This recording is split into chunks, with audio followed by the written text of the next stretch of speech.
ഉണരുന്ന നിമിഷം ആനന്ദദായക നിമിഷം കണ്ണീർ തുടയ്ക്കാൻ മാറോടു ചേർക്കാൻ ഈശോയിലും നെല്ലും നിമിഷം ഇത് ആരാധനയുടെ നിമിഷം. സ്നേഹത്തോടെ ചേർന്ന് പാടാം.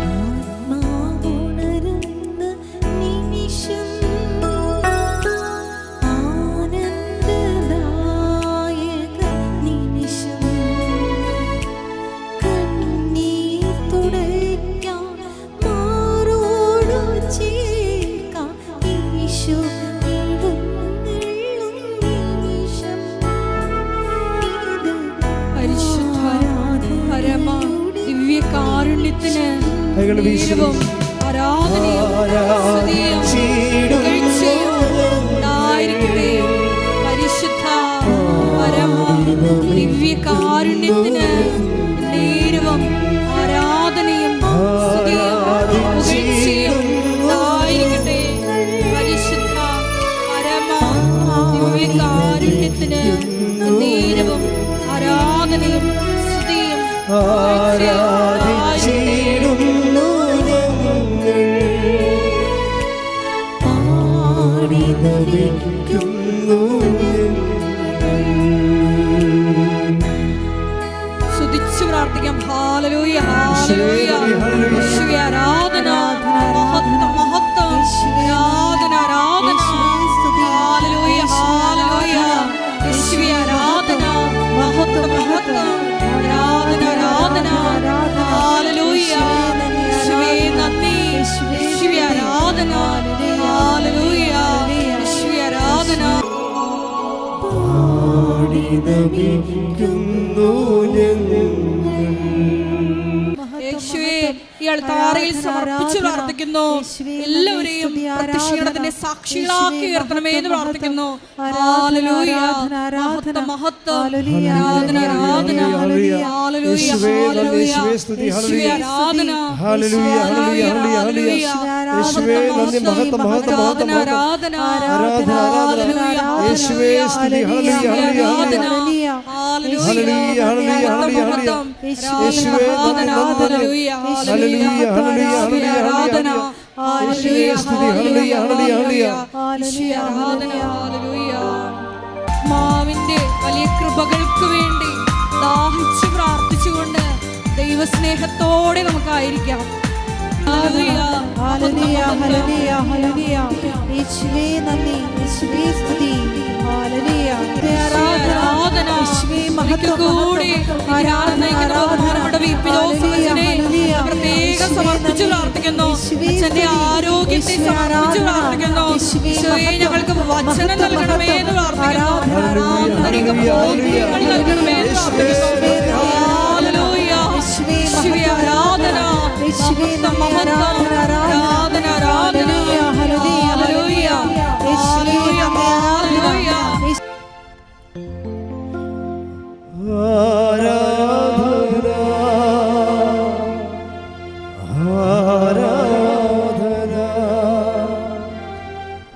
ആരാധന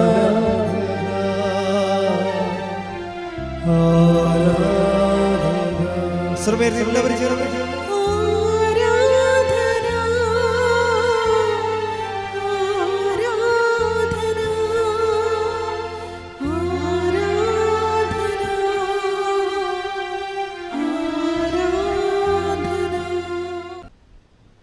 എൻ്റെ പ്രിയപ്പെട്ടവരെ, നമ്മൾ ഒരു 5 മിനിറ്റോളം അച്ഛൻ നിങ്ങളോട് അറിയിപ്പുകൾ നൽകും. അത് പ്രാർത്ഥനയുടെ ഭാഗമല്ല. അത് കഴിയുമ്പോൾ വീണ്ടും നമ്മൾ എഴുന്നേൽക്കും. എന്നിട്ട് ഒരു 5 മിനിറ്റ് അല്ലെങ്കിൽ 10 മിനിറ്റ് പ്രൈസ് ആൻഡ് വർഷിപ്പാണ്. ആ പ്രൈസ് ആൻഡ് വർഷിപ്പ് കഴിയുമ്പോഴാണ് യഥാർത്ഥ ധ്യാനം തുടങ്ങുന്നത്. ഇപ്പോഴ് അറിയിപ്പിൻ്റെ സമയമാണ്. അറിയിപ്പ് നിങ്ങൾക്കറിയാം. എന്തുകൊണ്ടാണ് ഇപ്പോഴും അറിയിപ്പ് പറയാൻ കാരണം, നമുക്ക് അടുത്ത ശനിയാഴ്ച ഒക്ടോബർ 28 നമ്മുടെ ജീവിതത്തിലെ ഏറ്റവും വലിയൊരു സമയമാണ്. പതിനായിരക്കണക്കിന് മനുഷ്യർ ജപമാല ചൊല്ലി പ്രാർത്ഥിച്ച് അമ്മയുടെ ഈ കൃപാസനം പ്രത്യക്ഷീകരണ സന്നിധാനത്തിൽ നിന്ന് അർത്തങ്ക ബസിലിക്കയിലേക്ക് വർഷത്തിലൊരു പ്രാവശ്യം നടത്തുന്ന ജപമാല റാലിയാണ്. ആയിരക്കണക്കിന് മനുഷ്യർ പ്രാർത്ഥിച്ച് ഒരുങ്ങിക്കൊണ്ടിരിക്കുകയാണ്. ഞങ്ങൾ ഇന്നലെ ഒരു മധ്യസ്ഥ പ്രാർത്ഥന റാലി നടത്തി. ഇവിടുന്ന് പ്രവർത്തകർ മാത്രം. കാര്യം പ്രവർത്തകർ എനിക്ക് കഴിഞ്ഞ പ്രാവശ്യം അമ്മ എന്നോട് പറഞ്ഞത് ഈ പള്ളിമണി പോലെയാണെന്ന് പറഞ്ഞു. പള്ളിമണി എല്ലാവരും മണിയടിച്ച് പള്ളിയുടെ അകത്ത് കയറ്റും, മണി ഒരിക്കലും കയറത്തില്ല പള്ളി. അതുപോലെ പ്രവർത്തകർ എല്ലാവരും റാലിക്ക് വേണ്ട ഉപകാരങ്ങളൊക്കെ ചെയ്ത് അത് സംഘടിപ്പിച്ച് നടക്കും. അവർ റാലിയുടെ ഭാഗമല്ല.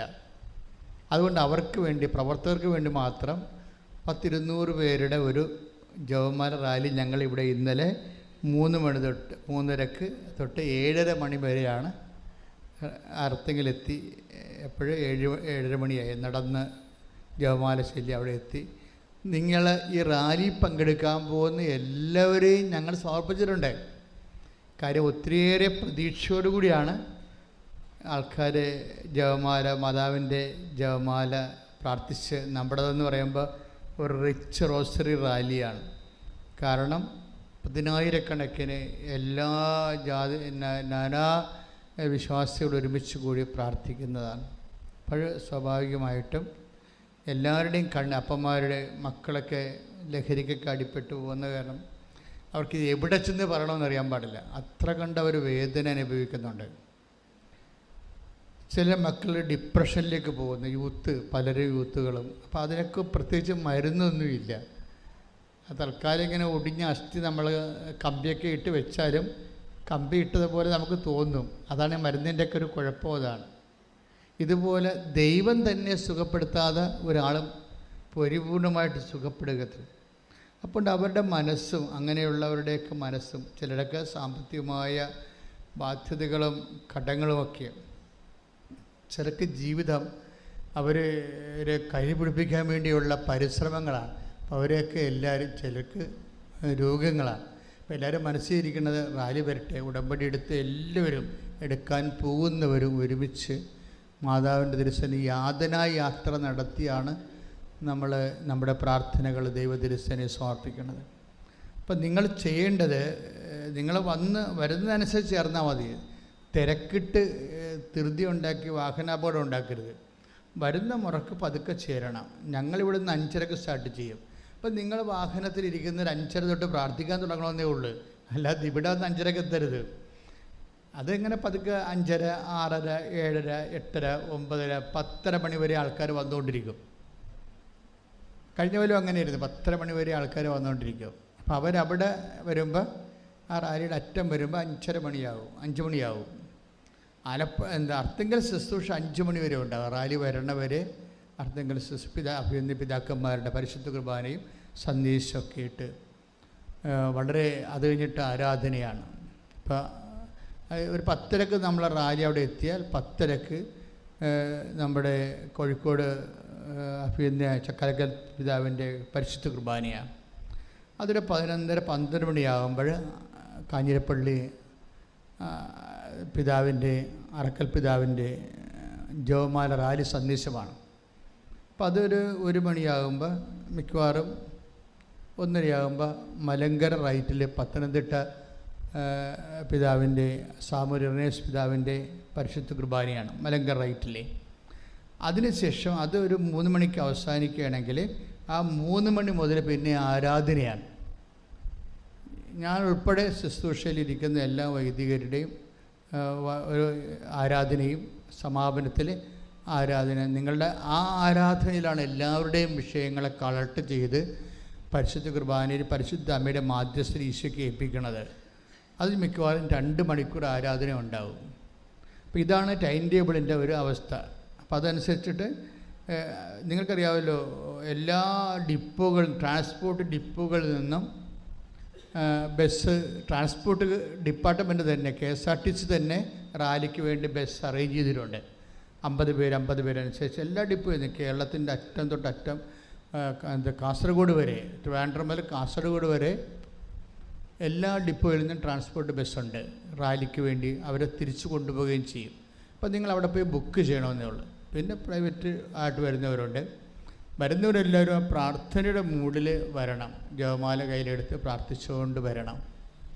അപകടങ്ങളൊന്നും ഉണ്ടായില്ലാതെ സ്വസ്ഥവും സമാധാനവും സുരക്ഷിതവുമായി എത്തുകയും കണ്ണീരിട്ട് പ്രാർത്ഥിക്കുന്നവരുടെ എല്ലാ വിഷയത്തിൻ്റെ മേലും ദൈവിക തീരുമാനം എത്രയും വേഗം ഉണ്ടാകാൻ വേണ്ടി എല്ലാവർക്കും വേണ്ടി ഞങ്ങൾ തന്നെ നേരത്തെ പ്രാർത്ഥിച്ചിരിക്കുകയാണ്.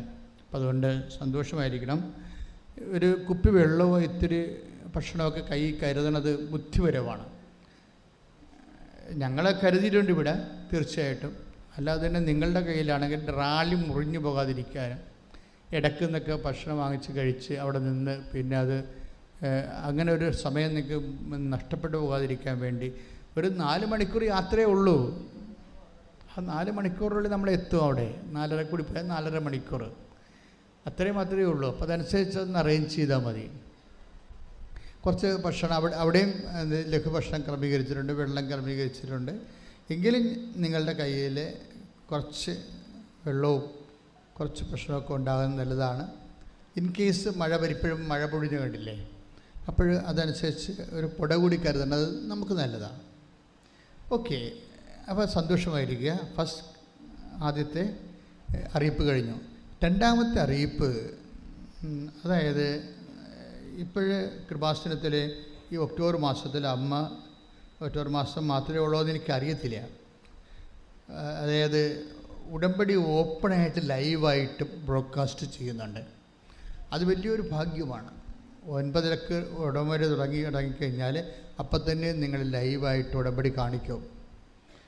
അപ്പോൾ ആയിരക്കണക്കിന് നൂറുകണക്കിന് മനുഷ്യർ പ്രാർത്ഥിച്ച് ഉടമ്പടി എടുത്തുകൊണ്ടിരിക്കുമ്പോൾ ഉടമ്പടി എടുത്തിട്ടുള്ളവരും എടുക്കാൻ ഉദ്ദേശിക്കുന്നവരും പോകുന്നവരെല്ലാവരും അതിനോട് ചേർന്നിട്ട് നിങ്ങളുടെ നിയോഗങ്ങൾ ടൈപ്പ് ചെയ്ത്, നമ്മൾ ഉടമ്പടി വെച്ചിട്ടുള്ളതാണെങ്കിൽ പോലും ആ നിയോഗങ്ങൾ വീണ്ടും മാതാവിൻ്റെ തിരുസന്നിധിയിൽ ടൈപ്പ് ചെയ്തുകൊണ്ട് ആ പ്രാർത്ഥനയുടെ ഭാഗമാക്കാനും, പിന്നെ പ്രയാസം ഇപ്പോൾ ഇന്നൊരു പ്രയാസം ഉണ്ടായി, അപ്പം നിങ്ങൾ കാത്തിരിക്കണം. നാളെ ഉടമ്പടി 9:00 ലൈവാകും. ആ ലൈവിൽ ഞാനിത് മാതാവിനോട് നേരിട്ട് പറയും. അപ്പോൾ ആ പ്രാർത്ഥനയുടെ 10,000 അനുഗ്രഹിക്കപ്പെടുന്ന ആ പ്രാർത്ഥനയുടെ കൂടെ നിങ്ങളുടെ വിഷയം ഏറ്റെടുത്ത് നിങ്ങൾക്ക് പ്രാർത്ഥനയുടെ ലിങ്കിൽ ഒരു സുരക്ഷിതത്വം കിട്ടി ആ പ്രാർത്ഥനയുടെ ചൈതന്യത്തിൽ പോകാൻ പറ്റും. അപ്പോൾ അത് നിങ്ങൾ യൂസ് ചെയ്യണം. എനിക്ക് അറിയിപ്പായിട്ട് തൽക്കാലം ഇത്രയും നിങ്ങളോട് പറയാനുള്ളൂ. ബാക്കിയുള്ളത് ചെറിയ അറിയിപ്പുകളാണ്, അത് അവസാനം പറഞ്ഞോളാം. ഇപ്പോൾ എല്ലാവരും എഴുന്നേറ്റ് നിൽക്കുക. ഇപ്പോൾ നമ്മൾ പ്രൈസ് ആൻഡ് വർഷിപ്പിലേക്ക് പോവുകയാണ്. ശ്രുതികട്ടെ. ഹല്ലേലൂയ, ഹല്ലേലൂയ, ഹല്ലേലൂയ, ഹല്ലേലൂയ. യേശുവേ നന്ദി, യേശുവേ ആരാധന. ഹല്ലേലൂയ, ഹല്ലേലൂയ.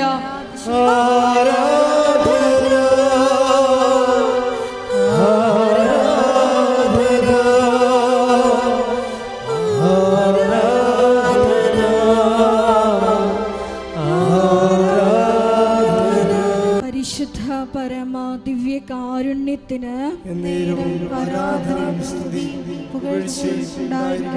പരിശുദ്ധ പരമ ദിവ്യ കാരുണ്യത്തിന് ആരാധനയും സ്തുതിയും പുകഴ്ചയും ഉണ്ടായിരിക്കട്ടെ. സ്തുതിക്കാം. ഹല്ലേലൂയ, യേശുവേ ആരാധന.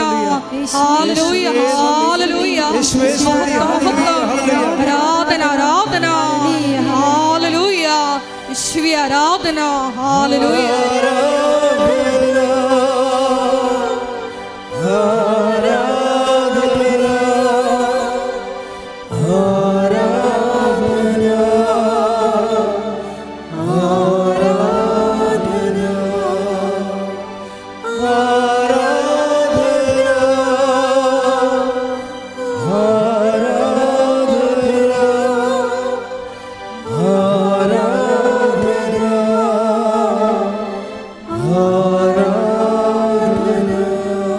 അവൻ നമ്മളെ നടത്തും. അങ്ങനെ വലിയൊരു അനുഭവം, കർത്താവ് നയിക്കപ്പെടുന്ന അനുഭവം പ്രദാനം ചെയ്യുന്ന, ജീവിതത്തിൽ എന്നും നമ്മുടെ ആസ്തിയിലേക്ക് ചേർത്ത് വെക്കാൻ, ജീവിതത്തിൽ എന്ത് പ്രാർത്ഥിച്ചു എന്ന് ചോദിക്കുമ്പോൾ ഞാൻ എൻ്റെ പരിശുദ്ധ അമ്മയുടെ കരം പിടിച്ച് പുണ്യാളൻ്റെ നടയിലേക്ക് നടന്ന ജപമാല അതെൻ്റെ ജീവിതത്തിൽ എന്നും വലിയൊരു അനുഭവമായിട്ട് മാറണമേ എന്ന് പ്രാർത്ഥിച്ചുകൊണ്ട് കർത്താവ് ഇടയനാണ് എന്നുള്ള ഈരടികളെ ഏറ്റുപാടി കർത്താവ് എന്നെ നയിക്കുമെന്ന് ആത്മാർത്ഥമായി പ്രാർത്ഥിച്ച് പങ്കെടുക്കുന്ന ഓരോ വ്യക്തികൾക്കും അവിടെ ചെന്നെത്തുമ്പോൾ അവിടെ നമ്മളെ സഹായിക്കുന്ന അർത്തുങ്കൽ ബസിലിക്കയിലെ പുരോഹിതരെയും ശുശ്രൂഷകരെയും സമർപ്പിതരെയും അങ്ങനെ അറിഞ്ഞും തെളിഞ്ഞും ഞങ്ങളെ സഹായിക്കുന്ന ഓരോരുത്തർക്കും അമ്മ മാതാവ് വലിയ കൃപയുടെ കൂടാരം തുറന്ന് അനുഗ്രഹങ്ങൾ വർഷിക്കണമെന്ന് പ്രാർത്ഥിച്ച് കർത്താവേ, എത്ര കപ്പാസിറ്റി ഉള്ളവരായാലും ഒരു ഹവർ നമുക്ക് എല്ലാം നിസ്സഹായമായ ഒരവസ്ഥ.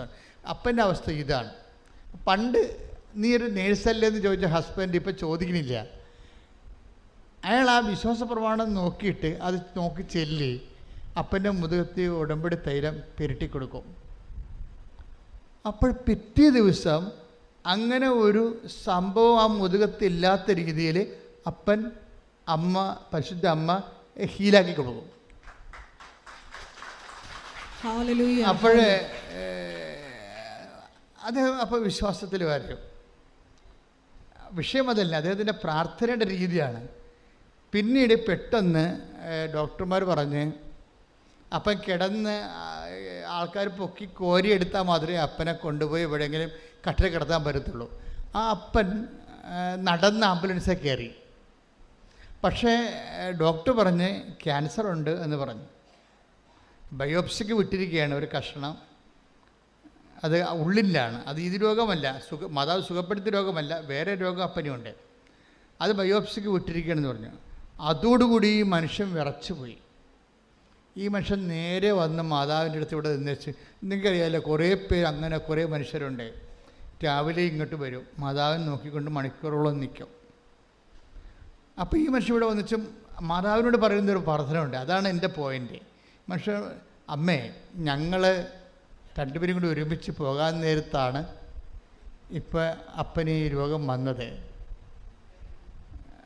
അപ്പം ഞങ്ങൾക്ക് പോകാതിരിക്കാൻ പറ്റത്തില്ല. അതുകൊണ്ട് അമ്മ ഇത് സുഖപ്പെടുത്തിയേ മതിയാകത്തുള്ളെന്ന് പറയും. എന്ന് വെച്ച് കഴിഞ്ഞാൽ അതൊരു കാർക്കശ്യം പോലെയാണ്. അദ്ദേഹം പറഞ്ഞിരിക്കുന്നത് ഇതാണ്: ഈ സമയത്ത് മാതാവേ, ഈ സമയത്ത് പരീക്ഷിക്കരുത്. അതായത് അപ്പോൾ കുറച്ച് ടോൺ മാറി. എന്താണ്, അവരെല്ലാം ഒരുക്കി പോകാൻ നേരത്താണ് അപ്പന് ക്യാൻസർ ആണെന്ന് പറയണത്. അപ്പോൾ ആ മനുഷ്യൻ നേരെ വന്ന് മാതാവിനോട് പറഞ്ഞു, മാതാവേ, ഈ സമയത്ത് പരീക്ഷിക്കരുത്. എന്താണ് പറയണത്? ഞങ്ങൾ പോകാൻ നിൽക്കുകയാണ്. അപ്പോൾ പ്രാർത്ഥനയുടെ ആ ഒരു കണ്ടൻറ്റ് വയസ്സ് കണ്ട എന്താണ് പറഞ്ഞത്? അയാൾ എന്താ പറഞ്ഞത്? മാതാവേ, ഈ സമയത്ത് പരീക്ഷിക്കരുത്. നമ്മൾക്ക് ഇത്രയും ഇൻറ്റിമേറ്റായിട്ട് ട്രാൻസ്ഫർ ചെയ്യാൻ കഴിയണം. ഇതൊരു ഇൻറ്റിമസിയാണ്. ഇൻറ്റിമസി ഉള്ളവർക്ക്, അമിതമായ വിശ്വാസമുള്ളവർക്ക് വാരിക്കെട്ടി പ്രാർത്ഥിക്കേണ്ടി വരത്തില്ല. വല്ലതും പ്രാർത്ഥിച്ചാൽ മതി. ആ പ്രാർത്ഥന എപ്പോഴും നമ്മൾ ശ്രദ്ധിക്കേണ്ട ഒരു വിഷയം. ഇനി ഇദ്ദേഹത്തിൻ്റെ വൈഫ് നിഷയുടെ ഒരു പ്രാർത്ഥനയുണ്ട്. ആ പ്രാർത്ഥന എന്ന് പറയണത്, ഇവൾക്ക് സൗദി നേഴ്സാണ്. സൗദിയിൽ നിന്ന് ട്രാൻസ്ഫറായി വേറെ രാജ്യങ്ങളിലേക്ക് പോകാൻ വേണ്ടി ആൾ സ്വയം ടെർമിനേറ്റ് ചെയ്ത് പോകുന്നതാണ്. പക്ഷേ വിസ പ്രോസസ്സിംഗ് ഒക്കെ ഭയങ്കര സ്ലോയാണ്. പല തരത്തിലുള്ള ഓരോ ഏടാകൂടങ്ങൾ വരികയാണ്. പക്ഷേ എന്നിട്ടും മാതാവ് ഈ നിഷയുടെ ഉടമ്പടി ഹോണർ ചെയ്തിട്ട് ഇവളെ പറയും. നിഷ പറയുന്നുണ്ട് ആ സാക്ഷ്യത്തിൽ, എനിക്ക് മനസ്സിലാവണില്ല, ആരോ എൻ്റെ കൂടെ നിന്ന് ഓരോ ഫയലും നീക്കണ പോലെ എനിക്ക് തോന്നണുണ്ടെന്ന്. അതിപ്പോൾ ഈ നിഷയുടെ മാത്രം ഹസ്ബൻഡല്ല, എക്സ്പീരിയൻസ് അല്ല. ഇപ്പോൾ എല്ലാ ദിവസങ്ങളിലും ആൾക്കാർ ഇത് പറയുന്നുണ്ട്, ആരോ എൻ്റെ കൂടെ ഉണ്ട്. ഉടമ്പടി എടുത്തപ്പോൾ തോന്നി ആരോ എൻ്റെ കൂടെ ഉണ്ട്. പ്രസൻസാണത്. ഈ പ്രസൻസ് സെൻസ് ചെയ്യുന്ന ആൾക്കാർ, അതുകൊണ്ടാണ് ഞാൻ നിങ്ങളോട് വിശുദ്ധിയോടെ ജീവിക്കണം. ചുമ്മാ ഞാൻ പറയണ പോലെ പോലും കെയർലെസ് വർത്തമാനങ്ങൾ പറയരുത്. ഞാനിങ്ങനെ കെയർലെസ് വർത്തമാനങ്ങൾ പറയില്ല. ചില സമയത്ത് നാടൻ വർത്തമാനങ്ങൾ പറയത്തില്ലേ. അപ്പോൾ അത് എൻ്റെ മനസ്സ് ഈശോയ്ക്ക് അറിയാവുന്ന കാരണം എനിക്ക് പ്രശ്നമില്ല. നിങ്ങൾ നാടൻ വർത്തമാനം കയറി പറയരുത്. കാര്യം നിങ്ങളത് പറയാത്ത ആൾക്കാരാണ്. എന്നുവെച്ചാൽ അത് പറയുമ്പോൾ നിങ്ങൾക്ക് വെറുപ്പോ അതല്ലെങ്കിൽ വൈരാഗ്യമോ ഈർച്ചയോ നിരാശമോ അല്ലെങ്കിൽ നിരാശയോ ഒന്നും ഉണ്ടാകരുത്. എനിക്കതൊന്നും ഇല്ലാതെയാണ് ഞാൻ അത് പറയണത്. ആ നെഗറ്റീവ് ഫീലിങ്സ് ഇല്ലാതെയാണ് അത് അതുകൊണ്ടാണ്. എന്താ വെച്ചാൽ നമ്മൾ ഉടമ്പടി എടുക്കുമ്പോൾ വിശുദ്ധി പാലിക്കുന്നതിൻ്റെ കാരണങ്ങളൊന്ന് ഈ പ്രസൻസാണ്. എന്നിട്ട് ദൈവത്തിൻ്റെ സാന്നിധ്യം. I will come with you wherever you go. നീ എവിടെ പോയാലും ഞാൻ നിന്റെ കൂടെ. അത് പ്രോമിസിലുള്ളതല്ലേ. ആ പ്രോമിസ് ദൈവം പാലിക്കും. അപ്പം ഞാനെന്താ നിങ്ങളോട് പറഞ്ഞു കഴിഞ്ഞാൽ, നിങ്ങൾ പ്രസൻസ് ഉള്ളത് കാരണം കെയർലെസ് ആയിട്ട് പോകരുത്. ദൈവത്തിൻ്റെ സാന്നിധ്യം കൂടെയുണ്ട്. അതാണ് നിഷ പറയണത്. എൻ്റെ ഓരോ ഫയലും കൂട്ടുകാർക്ക് ആർക്കും വരണില്ല. കൂട്ടുകാരുടെ ആരുടെ ഫയൽ ഇപ്പം തന്നെ നിഷ കഴിഞ്ഞ ദിവസം വേറെ ഒരു സാക്ഷ്യമുണ്ട്. ഒരു 22 വയസ്സുകാരൻ, എന്നാ അയാളുടെ പേര്, 22 വയസ്സേ ആ പയ്യൻസിനുള്ളത്. പക്ഷേ നല്ല ഒരു സാക്ഷ്യമാണ്. അത് 22 വയസ്സെന്ന് പറയുമ്പോൾ അവന് ജർമ്മനി പോകാനാണ്. അതായത് ജർമ്മനി പോകാൻ വേണ്ടി ആദർശിൻ്റെ സാക്ഷ്യം അത് നിങ്ങളൊന്ന് കേൾക്കണം കേട്ടോ. 22 വയസ്സേ പയ്യൻസിനുള്ളൂ, പക്ഷേ സൂപ്പർ സാക്ഷ്യം. അത് അവൻ പറഞ്ഞു, ഞാൻ കുടുംബ പ്രാർത്ഥനയ്ക്കൊന്നും പങ്കെടുക്കത്തില്ല, പള്ളിയിലൊന്നും പോകത്തില്ല, പോയാൽ തന്നെ അവസാനമേ കുർബാനയെല്ലാം തീരാൻ നേരത്തെ ചെല്ലത്തുള്ളൂ, കുർബാനയെല്ലാം നേരെ കുടുംബ പ്രാർത്ഥനയ്ക്ക് പങ്കെടുക്കത്തില്ല, കുടുംബ പ്രാർത്ഥന സമയമാകുമ്പോൾ ഞാൻ അവിടെ വീട്ടിൽ നിന്ന് ഇറങ്ങിപ്പോയിട്ട് കൂട്ടുകാരുടെ കൂടെ കളിച്ചൊക്കെ ഇരിക്കും, എന്തൊരു കുർബാന ഭക്ഷണ സമയത്ത് വരത്തുള്ളൂ. അങ്ങനെ എൻ്റെ കെയർലെസ് ലൈഫായിരുന്നു. പക്ഷെ ഉടമ്പടി എടുത്ത് കഴിഞ്ഞപ്പോൾ ആരും എൻ്റെ കൂടെ ഉള്ളതുപോലെ എനിക്ക് തോന്നിയെന്ന്. അതാണ് ഇത് പ്രസൻസാണ്. ആരോ എൻ്റെ കൂടെ ഉള്ളു. എന്നിട്ട് ഈ കൂട്ടുകാരുടെ എല്ലാം ഫയൽസൊന്നും ഓപ്പൺ ആകാതിരിക്കുമ്പോഴും അല്ലെങ്കിൽ അതിൻ്റെ പ്രൊസീഡിങ്സ് ബ്ലോക്കാകുമ്പോഴും ഇവൻ്റെ പ്രൊസീഡിങ്സ് കറക്റ്റ് ചെയ്ത് പോകും. എക്സാമിന് ചെല്ലുമ്പോൾ രസമുണ്ട്. എക്സാം ചെല്ലുമ്പോൾ ഈ ജർമ്മൻ എക്സാമാണ്. ജർമ്മൻ എക്സാം പകുതി പറഞ്ഞപ്പോൾ തന്നെ വൈവ സ്പീക്കിങ്ങിൻ്റെ പകുതി പറഞ്ഞപ്പോൾ തന്നെ എക്സാം ചെയ്യുന്ന ആൾ പറഞ്ഞ് എഴുന്നേറ്റ് പോയിക്കൊള്ളാൻ പറഞ്ഞു. എന്താ കാര്യം, നിനക്കൊന്നും അറിയത്തില്ലെന്ന് പറഞ്ഞു. അപ്പോൾ എഴുന്നേറ്റ് പോയിക്കൊള്ളാൻ പറഞ്ഞപ്പോൾ പിന്നെ ഞാൻ എഴുതി വെച്ചാൽ അയാൾ നോക്കണമില്ല. എന്തായാലും എഴുതിയ ആളിൻ്റെ എൻ്റെ അടുത്തിരുന്ന് എഴുതിയ ആളിൻ്റെ കണ്ടീഷനുമാണ്. ഓരോ ഇൻഡാസവനതേ എൻ്റെ അടുത്തിരുന്ന് എഴുതിയ ആളിൻ്റെ കണ്ടീഷനുമായത് കാരണം അവൻ്റെ അടുത്തിരുന്ന ഞാൻ എഴുതിയത്. അതുകൊണ്ട് എൻ്റെ പേപ്പറിനും നോക്കിയില്ല, വൈറസ് കയറുമെന്നും പറഞ്ഞുകൊണ്ട് അയാൾ എൻ്റെ പേപ്പറും നോക്കിയില്ല.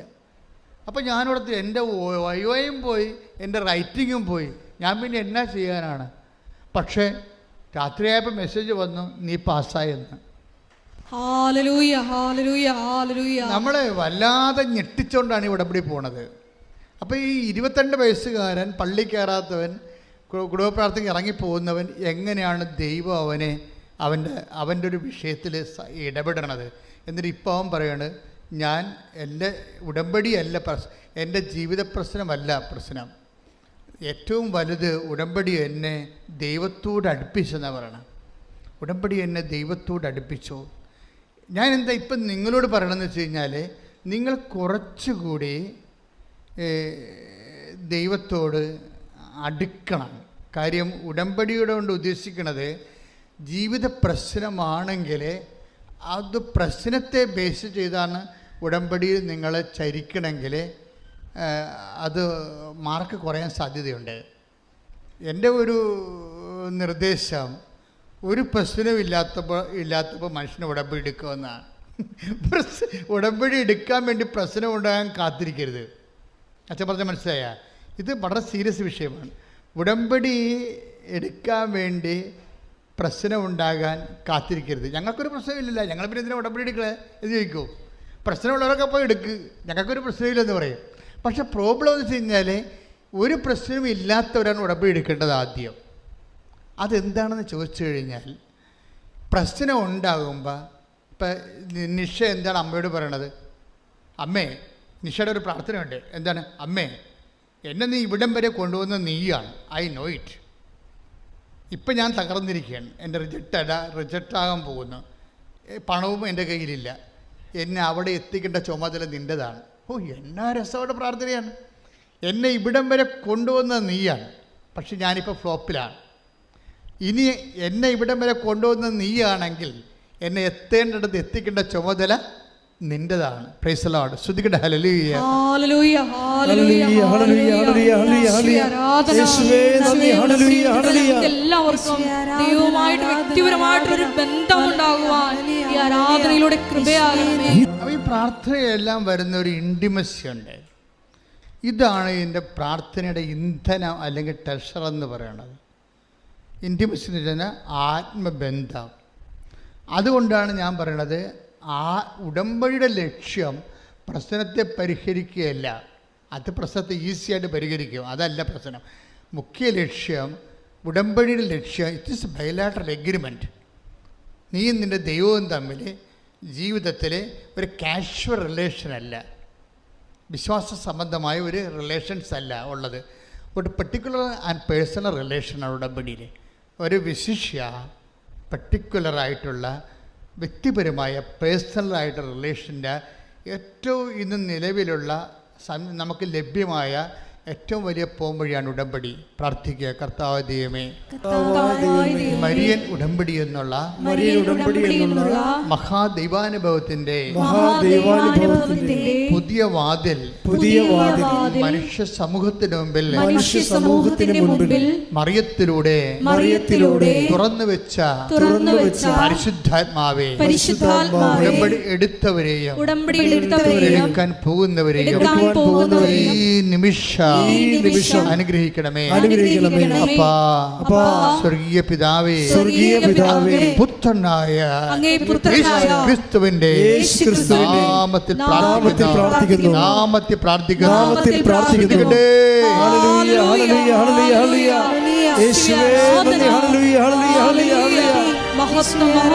പരമദിവ്യകാരുണ്യത്തിന് അപ്പോൾ ഇൻറ്റിമേറ്റ് ആൻഡ് അമീക്കബിൾ റിലേഷൻ എന്ന് വെച്ച് കഴിഞ്ഞാൽ വളരെ ആത്മബന്ധവും സ്നേഹോജ്വലവുമായ ഒരു ബന്ധം ആണ് ഉടമ്പടിയുടെ ഒരു ടാഞ്ചിബിൾ റിസൾട്ട്, സ്പർശ്യമായ ഒരു ഫലമെന്ന് പറയുന്നത്. അപ്പം എന്താ നിങ്ങൾക്ക് ചെറുക്ക് പറ്റണത്? നിങ്ങൾ ഉടമ്പടിയുടെ ഫലം നിങ്ങൾ വെച്ചിരിക്കുന്ന നിയോഗത്തിൻ്റെ നിവൃത്തിയായിട്ടാണ് നിങ്ങൾ മനസ്സിലാക്കി വെച്ചിരിക്കുന്നത്. It is much more than that. നമ്മളെല്ലാവർക്കും നിങ്ങളെ ഉടമ്പടിയുടെ ഫലത്തെ റെഡ്യൂസ് ചെയ്തിരിക്കണം. എങ്ങനെ അറിയാവോ? ഉടമ്പടി എന്ന് പറഞ്ഞാൽ നിങ്ങൾ വെച്ചിരിക്കുന്ന നിയോഗത്തിന് നിവൃത്തി കിട്ടുകയാണ്. It is very easy. അതല്ല പ്രശ്നം. ഇതിൻ്റെ ഒരു അൾട്ടിമേറ്റ് എൻഡുണ്ട്, ആത്യന്തികമായ ഒരു ലക്ഷ്യമുണ്ട്. അതെന്ന് പറയണത് ദൈവമായിട്ട് ഒരു കാലത്തും സാധിക്കാത്ത ഒരു റിലേഷൻ, ബന്ധം. ഇപ്പം ഞാനൊരു കാര്യം നിങ്ങളോട് ചോദിക്കട്ടെ. ഈ കർത്താവ് ഒരു പ്രാവശ്യം ശിഷ്യന്മാരോ സഞ്ചരിച്ചിരുന്ന വള്ളത്തിൽ കിടന്ന് ഉറങ്ങിപ്പോയില്ലേ? ഇല്ലേ? എനിക്കറിയാം കഥ. അപ്പോഴ് വലിയ കാറ്റുണ്ടായിരുന്നു. കോളും പേമാരിയും പ്രകൃതിക്ഷോഭവും കടൽക്ഷോഭവും ഒരുമിച്ച് വന്ന് വള്ളത്തിൽ വെള്ളം അടിച്ചു കയറി ഇവർ മുങ്ങാൻ പോയപ്പോൾ ശിഷ്യന്മാർ പറയുന്നൊരു വർത്തമാനമുണ്ട്. എന്താണെന്നറിയാമോ? കർത്താവേ, ഞങ്ങൾ നശിക്കാൻ പോകുന്നു, നിനക്കൊരു ഗൗനമില്ലേ എന്നാണ്. കർത്താവേ ഒന്ന് പറഞ്ഞേ, കർത്താവേ, ഞങ്ങൾ നശിക്കുന്നതിൽ നിനക്കൊരു ഗൗനമില്ലേ? നീ ഗൗനിക്കുന്നില്ലേ? ഇപ്പം കർത്താവിനെ കുറ്റപ്പെടുത്തിയാണ് ചോദിക്കണത്. പ്രാർത്ഥനയിൽ ദൈവത്തെ കുറ്റപ്പെടുത്തുക. ഇത് പത്രോസിൻ്റെ വായിൽ നിന്ന് വന്നൊരു പ്രാർത്ഥനയാണ് ശരിക്കും പറഞ്ഞാൽ. ഈ പ്രാർത്ഥനയെ സ്കാൻ ചെയ്ത് നോക്കുമ്പോൾ നമുക്ക് എന്താ മനസ്സിലാകണത്? കർത്താവെ, ഞങ്ങൾ നശിക്കുന്നു, നിങ്ങൾക്ക് അങ്ങനെ കുറ്റപ്പെടുത്തി പ്രാർത്ഥിക്കാൻ പറ്റുമോ? പറ്റത്തില്ല. എന്താ കാര്യം? ബന്ധമില്ല. മനസ്സിലായില്ലേ? ഇപ്പം എന്നോട് പറയും, അച്ഛാ, എന്നോട് ഇപ്പോൾ ഞാൻ പിള്ളേരെ പ്രാർത്ഥിക്കുമ്പോൾ പറയും, ചിലത് എൻ്റെ കയ്യെ കയറി പിടിക്കും. എന്താണ്? അച്ഛൻ പിടിച്ചില്ലെങ്കിൽ അച്ഛൻ അവിടെ പോയി ഇരിക്കുമല്ല. അത് കാരണം വിഷയം സീരിയസ് ആയതുകൊണ്ട് കയ്യെ പിടിക്കും. ഞാൻ പറയും, എന്തടി? അതേ, ഞാനിപ്പോൾ 10ാമത്തെ പ്രാവശ്യമാണ് ഇത് എഴുതാൻ പോണത്, ഇനി എന്നെക്കൊണ്ട് എഴുതിക്കത്തില്ല. എന്താണ്? OET IELTS ആണേ. ഞാനീ 10ാം പ്രാവശ്യമാണ് ഇപ്പോൾ എഴുതാൻ പോണത്, ഇനി കാശില്ല എഴുതാൻ. ഞാൻ പറഞ്ഞു, നീ എന്നോട് എന്നെ പിടിച്ചെടുത്തിയ പോലെ മാതാവിനെ പിടിച്ചെടുത്താൻ പറഞ്ഞു. എന്താ കാര്യം? അവൾ പറഞ്ഞ കറക്റ്റാണ്, പക്ഷെ അവൾ പറയുന്ന രീതി തെറ്റാണ്. ഇപ്പോഴും ആ പ്രാർത്ഥനയെ അപേക്ഷയാണ്. ഇപ്പം നിഷയുടെ പ്രാർത്ഥന എന്താണ്? എന്നെ ഇവിടം വരെ എത്തിച്ചത് നീയാണ്, നിൻ്റെ കടമയാണ് എന്നെ അന്ത്യം വരെ എത്തിക്കേണ്ടത്. അതൊരു കമാൻഡാണ്. പക്ഷെ അതിൻ്റെ അകത്ത് വരുന്ന അതിൻ്റെ സ്റ്റഫ് എന്താ? ഒരു ഇൻറ്റിമസിയാണ്. നമുക്കതുപോലെ പറയാൻ പറ്റണില്ല. എന്താ കാര്യം? നമുക്ക് ആ ഇൻറ്റിമസി ഇല്ല. പ്രാർത്ഥനയുടെ കണ്ടൻറ്റ് ബേസിൽ ഏറ്റവും പ്രധാനപ്പെട്ട ഘടകം ഇൻറ്റിമസിയാണ്. ഇൻറ്റിമസി എന്ന് പറയുന്നത് എന്താണ്? ആന്തരിക ആത്മബന്ധം. ആന്തരിക ആത്മബന്ധമാണ്. ഈ ഉടമ്പടിയിൽ നമ്മൾ രോഗികളെ കാണുന്നു അല്ലേ? രോഗികളെ കാണുമ്പോൾ നമ്മൾ ആരായിട്ടാണ് രോഗികളെ കാണുന്നത്? 25:35 അനുസരിച്ചാണ് മത്തായി സിയുടെ സുവിശേഷം. Take the word of God. മത്തായി 25:35. ശ്രുതിക്കട്ടെ. ഹല്ലേലൂയ. എന്തെന്നാൽ എനിക്ക് വിശന്നു, നിങ്ങൾ ഭക്ഷിക്കാൻ തന്നു. എനിക്ക് ദാഹിച്ചു, നിങ്ങൾ കുടിക്കാൻ തന്നു. ഞാൻ പരദേശിയായിരുന്നു, നിങ്ങൾ എന്നെ സ്വീകരിച്ചു. ഞാൻ രോഗിയായിരുന്നു, നിങ്ങൾ എന്നെ സന്ദർശിച്ചു. അപ്പൊ ഞാനെന്നാ പറയണത്, മനസ്സിലായില്ലേ? ഉടമ്പടിയിൽ നമ്മളൊരു രോഗിയെ കാണാൻ പോകുമ്പോൾ നിങ്ങൾ പറയരുത് നമ്മുടെ അയൽവാസിയായ ജോണമ്മ ചേച്ചിയാണെന്ന് പറയരുത്. അതാണ് പ്രശ്നം കിടക്കുന്നത്. ഇവിടെയാണ് ഒരു ഉടമ്പടി മിസ്റ്റേക്ക് സംഭവിക്കുന്നത്. അതായത് നിങ്ങൾ രോഗികളെ കാണാൻ പോകുമ്പോൾ ഇയാൾ അറിയത്തില്ലേ നമ്മുടെ അയൽവാസിയാണേ, ഇന്ന ആളാണെന്ന് പറയും. അങ്ങനെയല്ല, അയാളല്ലത്. ആരാണത്? ഞാൻ രോഗിയായിരുന്നു. മനസ്സിലായില്ലേ? ആ ഇല്ലാത്തവനുമായിട്ട്, വേദനയുള്ളവനുമായിട്ട്, കണ്ണീരുള്ളവനുമായിട്ട് കർത്താവ് താതാത്മ്യപ്പെട്ടിട്ടുണ്ട്. ഈ താതാത്മ്യീകരണം തിരിച്ചറിയുന്നിടത്ത് വെച്ചാണ് നമ്മളുടെ സാമൂഹ്യ പ്രവർത്തനം ഇരിക്കുന്നത്. യേശു ക്രിസ്തുവിനെ ഇല്ലായ്മക്കാരനും വല്ലായ്മക്കാരനിലും അവൻ്റെ ഇല്ലായ്മയും വല്ലായ്മയും അവിടെ യേശു ക്രിസ്തുവാണെന്ന് നമ്മൾ തിരിച്ചറിയുന്നിടത്ത് ആണ് ഇപ്പോൾ സഭയ്ക്ക് വന്നിരിക്കുന്ന ദുരന്തം എന്താണെന്നറിയാവോ? കുറേ അണ്ണന്മാർ പോയി MSW എടുത്തുകൊണ്ട് വന്ന് സോഷ്യൽ സർവീസിൽ ഇരിപ്പുണ്ട്. എന്താ പ്രശ്നം വരാണത്? സഭയുടെ സോഷ്യൽ പ്രവർത്തനമല്ല നടക്കുന്നത്. ശാസ്ത്രീയമായ സാമൂഹ്യ പ്രവർത്തനത്തിലൂടെ സാങ്കേതികമായി കിട്ടിയിരിക്കുന്ന കുറച്ച് ജ്ഞാനം കൊണ്ടുണ്ടാക്കി വെക്കുന്ന കുറച്ച് വർക്ക്സാണത്. അത് ചിലപ്പോൾ സോഷ്യൽ വർക്കായിരിക്കാം. ക്രിസ്തുവുമായിട്ട് അതിന് ബന്ധമില്ല. ക്രിസ്തുവുമായിട്ട് ബന്ധമുണ്ടെങ്കിൽ ഇല്ലായ്മക്കാരന്, വല്ലായ്മക്കാരന്, രോഗികളിൽ, തകർച്ചയുള്ളവന്, ഇപ്പം ഇന്ന് തന്നെ ഈ ആനന്ദം, അവൻ്റെ പേരെന്നെ ആദിത്യ പറയുന്നൊരു സാക്ഷ്യമുണ്ട്. എനിക്ക് ഭയങ്കര പാടാണ് ഈ ആൾക്കാർക്കൊക്കെ സഹായിക്കാൻ വേണ്ടി. അങ്ങനെ ഒരു മനസ്സെൻ്റെ കയ്യിലില്ല. അതിനുള്ള കാര്യം തുറന്നു പറയുകയും, എനിക്കിങ്ങനൊരു മനസ്സില്ല ആൾക്കാരെയൊക്കെ സഹായിക്കാൻ. അപ്പോൾ എനിക്ക് തോന്നണത് ഇവരെല്ലാം പറ്റിപ്പുകാരാണെന്നാണ് തോന്നണത്. അതുകൊണ്ട് ഞാൻ ആരെയും സഹായിക്കാത്തത്. എല്ലാവരും തുറന്ന രസമുള്ള സാക്ഷ്യമാണ്. അവരെല്ലാം പറ്റിപ്പുകാരാണെന്ന് തോന്നണം. അപ്പം ഞാൻ പിന്നെ സാമ്പത്തികമായിട്ട് ആരെങ്കിലും സഹായിക്കണമെന്നുണ്ടെങ്കിൽ എനിക്കറിയണം അത് കറക്റ്റാണെന്നറിയണം, എന്നാൽ മാത്രമേ ഞാൻ സഹായിക്കത്തുള്ളൂ. അപ്പം അങ്ങനൊരു മനസ്സാണ് എൻ്റേത്. പക്ഷേ ഇപ്പം എന്ത് ചെയ്യാന്നറിയാമോ? എനിക്ക് തോന്നി പലരും വന്ന് എന്നോട് ചോദിച്ചു, ചേട്ടായി ഞങ്ങൾ ഇത്തിരി ജർമ്മൻ പഠിപ്പിച്ച് തരുമോ? എന്നെക്കാൾ ഇളയ പിള്ളേർ വന്നിട്ട് എന്നോട് ചോദിച്ചേ, ചേട്ടായി ഞങ്ങൾ ഇത്തിരി ജർമ്മൻ പഠിപ്പിച്ച് തരുമോ? അപ്പോൾ ഞാൻ 5 പേർക്ക് ജർമ്മൻ പഠിപ്പിച്ചു കൊടുത്തു. അതാണ് എൻ്റെ ഉടമ്പടിയിലെ പരസ്നേഹ പ്രവൃത്തികൾ. ദാറ്റ് മീൻസ് എന്താണ്? ഈശോ അവിടെയും താതാമ്യപ്പെടുകയാണ്. എന്താ പ്രശ്നം? ഈശോയ്ക്ക് ജർമ്മൻ അറിയാൻ പാടില്ല, അതുകൊണ്ട് ഞാൻ ജർമ്മൻ പഠിപ്പിച്ചു കൊടുത്തു. മനസ്സിലായില്ലേ? നമ്മുടെ സാമൂഹ്യ പ്രവർത്തനങ്ങൾ പോലും അത് ഈശോ ആണ് എന്നിലൂടെ, അവനിലൂടെ എന്നോട് ആവശ്യപ്പെടുന്നത് കണ്ടുകൊണ്ട് ഞാൻ ഈശോയുടെ വാക്കുകളെ ഹോണർ ചെയ്തുകൊണ്ട് നിങ്ങൾ ദൈവത്തിൻ്റെ ജോലി ചെയ്യുമ്പോൾ ഈ ഇൻറ്റിമസി ഉണ്ടാകും.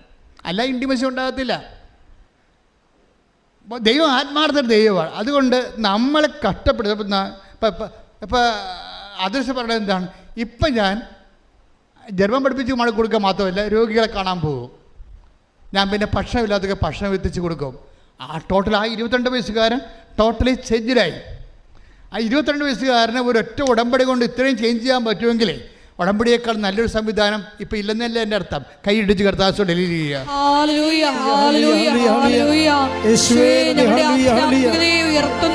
ഉടമ്പടി എന്ന വലിയ പദ്ധതിക്ക് നന്ദി പറയുന്നു.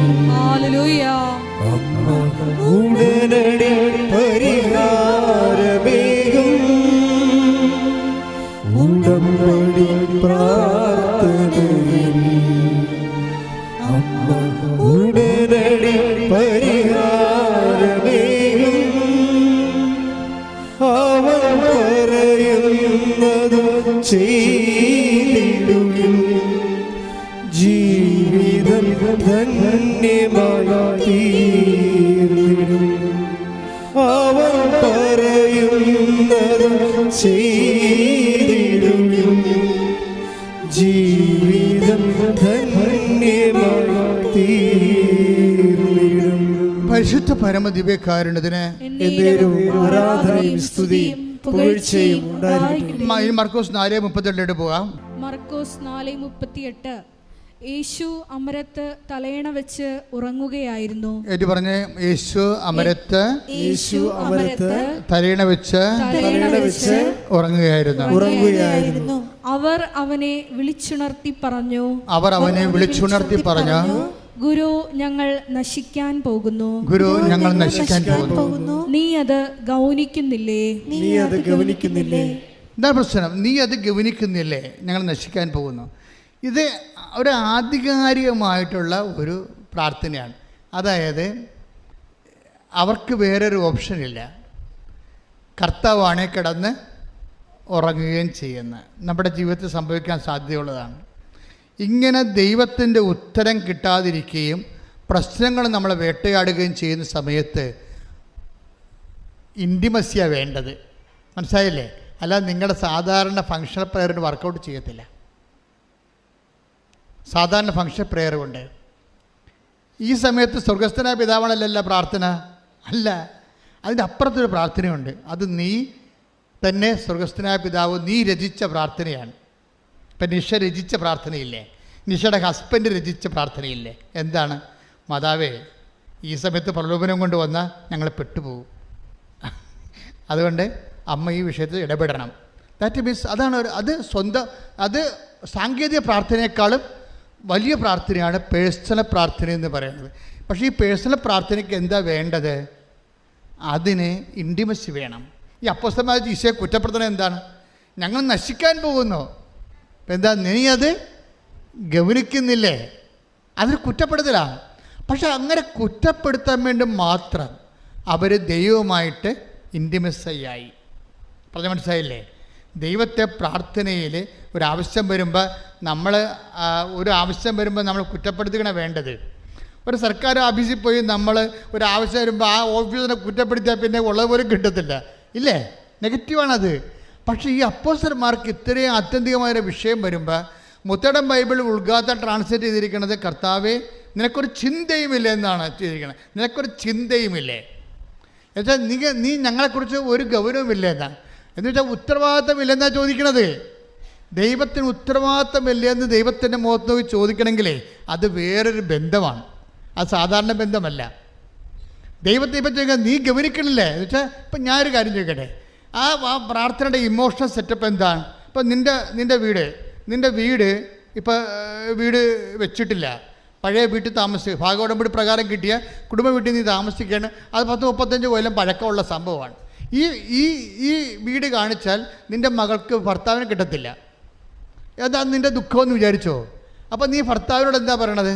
ഇവിടെ മനുഷ്യ കൊച്ചു വളർന്നു തന്നെ കണ്ടില്ലേ, ഇപ്പോഴും താൻ കറങ്ങി നടക്കണമെന്ന് ചോദിക്കും. അതാ സംഭവം, അതല്ലേ ചോദിക്കത്തുള്ളൂ.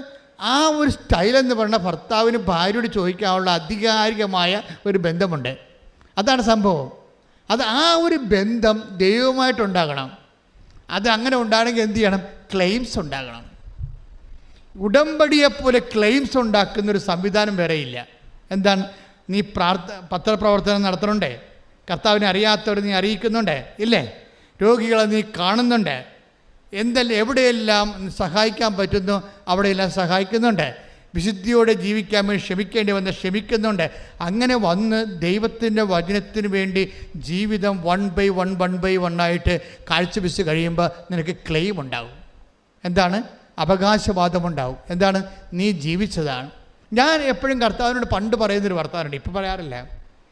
എന്താ വെച്ചാൽ ഞാൻ എപ്പോഴും എൻ്റെ കയ്യിൽ വരുന്ന ആൾ എൻ്റെ കൈപ്പിടി കൊതുകുകളെന്ന് തോന്നിക്കഴിഞ്ഞാൽ ഞാനുണ്ടെ കർത്താവിനോട് പറയുന്ന ഒരു വാക്കാണ്, കർത്താവ് 4 വയസ്സ് മുതൽ എൻ്റെ അപ്പൻ നീയാണ് ദൈവമെന്ന് എന്നെ കാണിച്ച കാലം മുതൽ ഇന്ന് വരെ 60 കൊല്ലത്തോളം ജീവിക്കുമ്പോൾ ഞാൻ ഇന്ന് വരെ നീയല്ലാതെ വേറെ ഒരു ദൈവത്തിൻ്റെ മുമ്പിൽ ഞാൻ എൻ്റെ തല കുനിച്ചിട്ടില്ല. It's over, clear.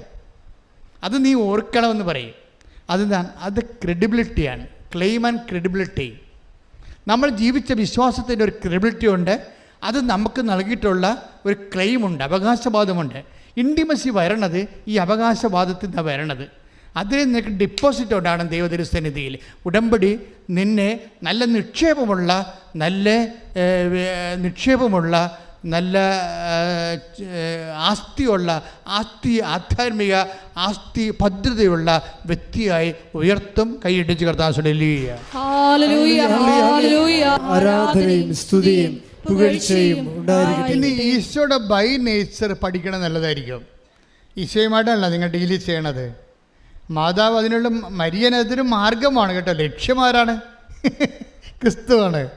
അപ്പോൾ ഈശോയുമായിട്ട് ഡീല് ചെയ്യണമെങ്കിൽ ഈശോയുടെ സ്പെഷ്യൽ നേച്ചർ നമ്മൾ പഠിക്കിട്ടിരിക്കണം. അത് ഇതുപോലെ ഉത്തരം തരാത്ത നേച്ചർ, ഉത്തരം തരുന്ന നേച്ചറല്ല. ഉത്തരം തരുന്ന നേച്ചറുണ്ട്. ഈശോയുടെ ഉള്ളിൽ, പ്രകൃതിയിൽ, പ്രകൃതത്തിൽ, സ്വഭാവത്തിൽ ഫ്ലാറ്റായിട്ട് ഉത്തരം കൊടുക്കാത്ത സ്വഭാവമുണ്ട്.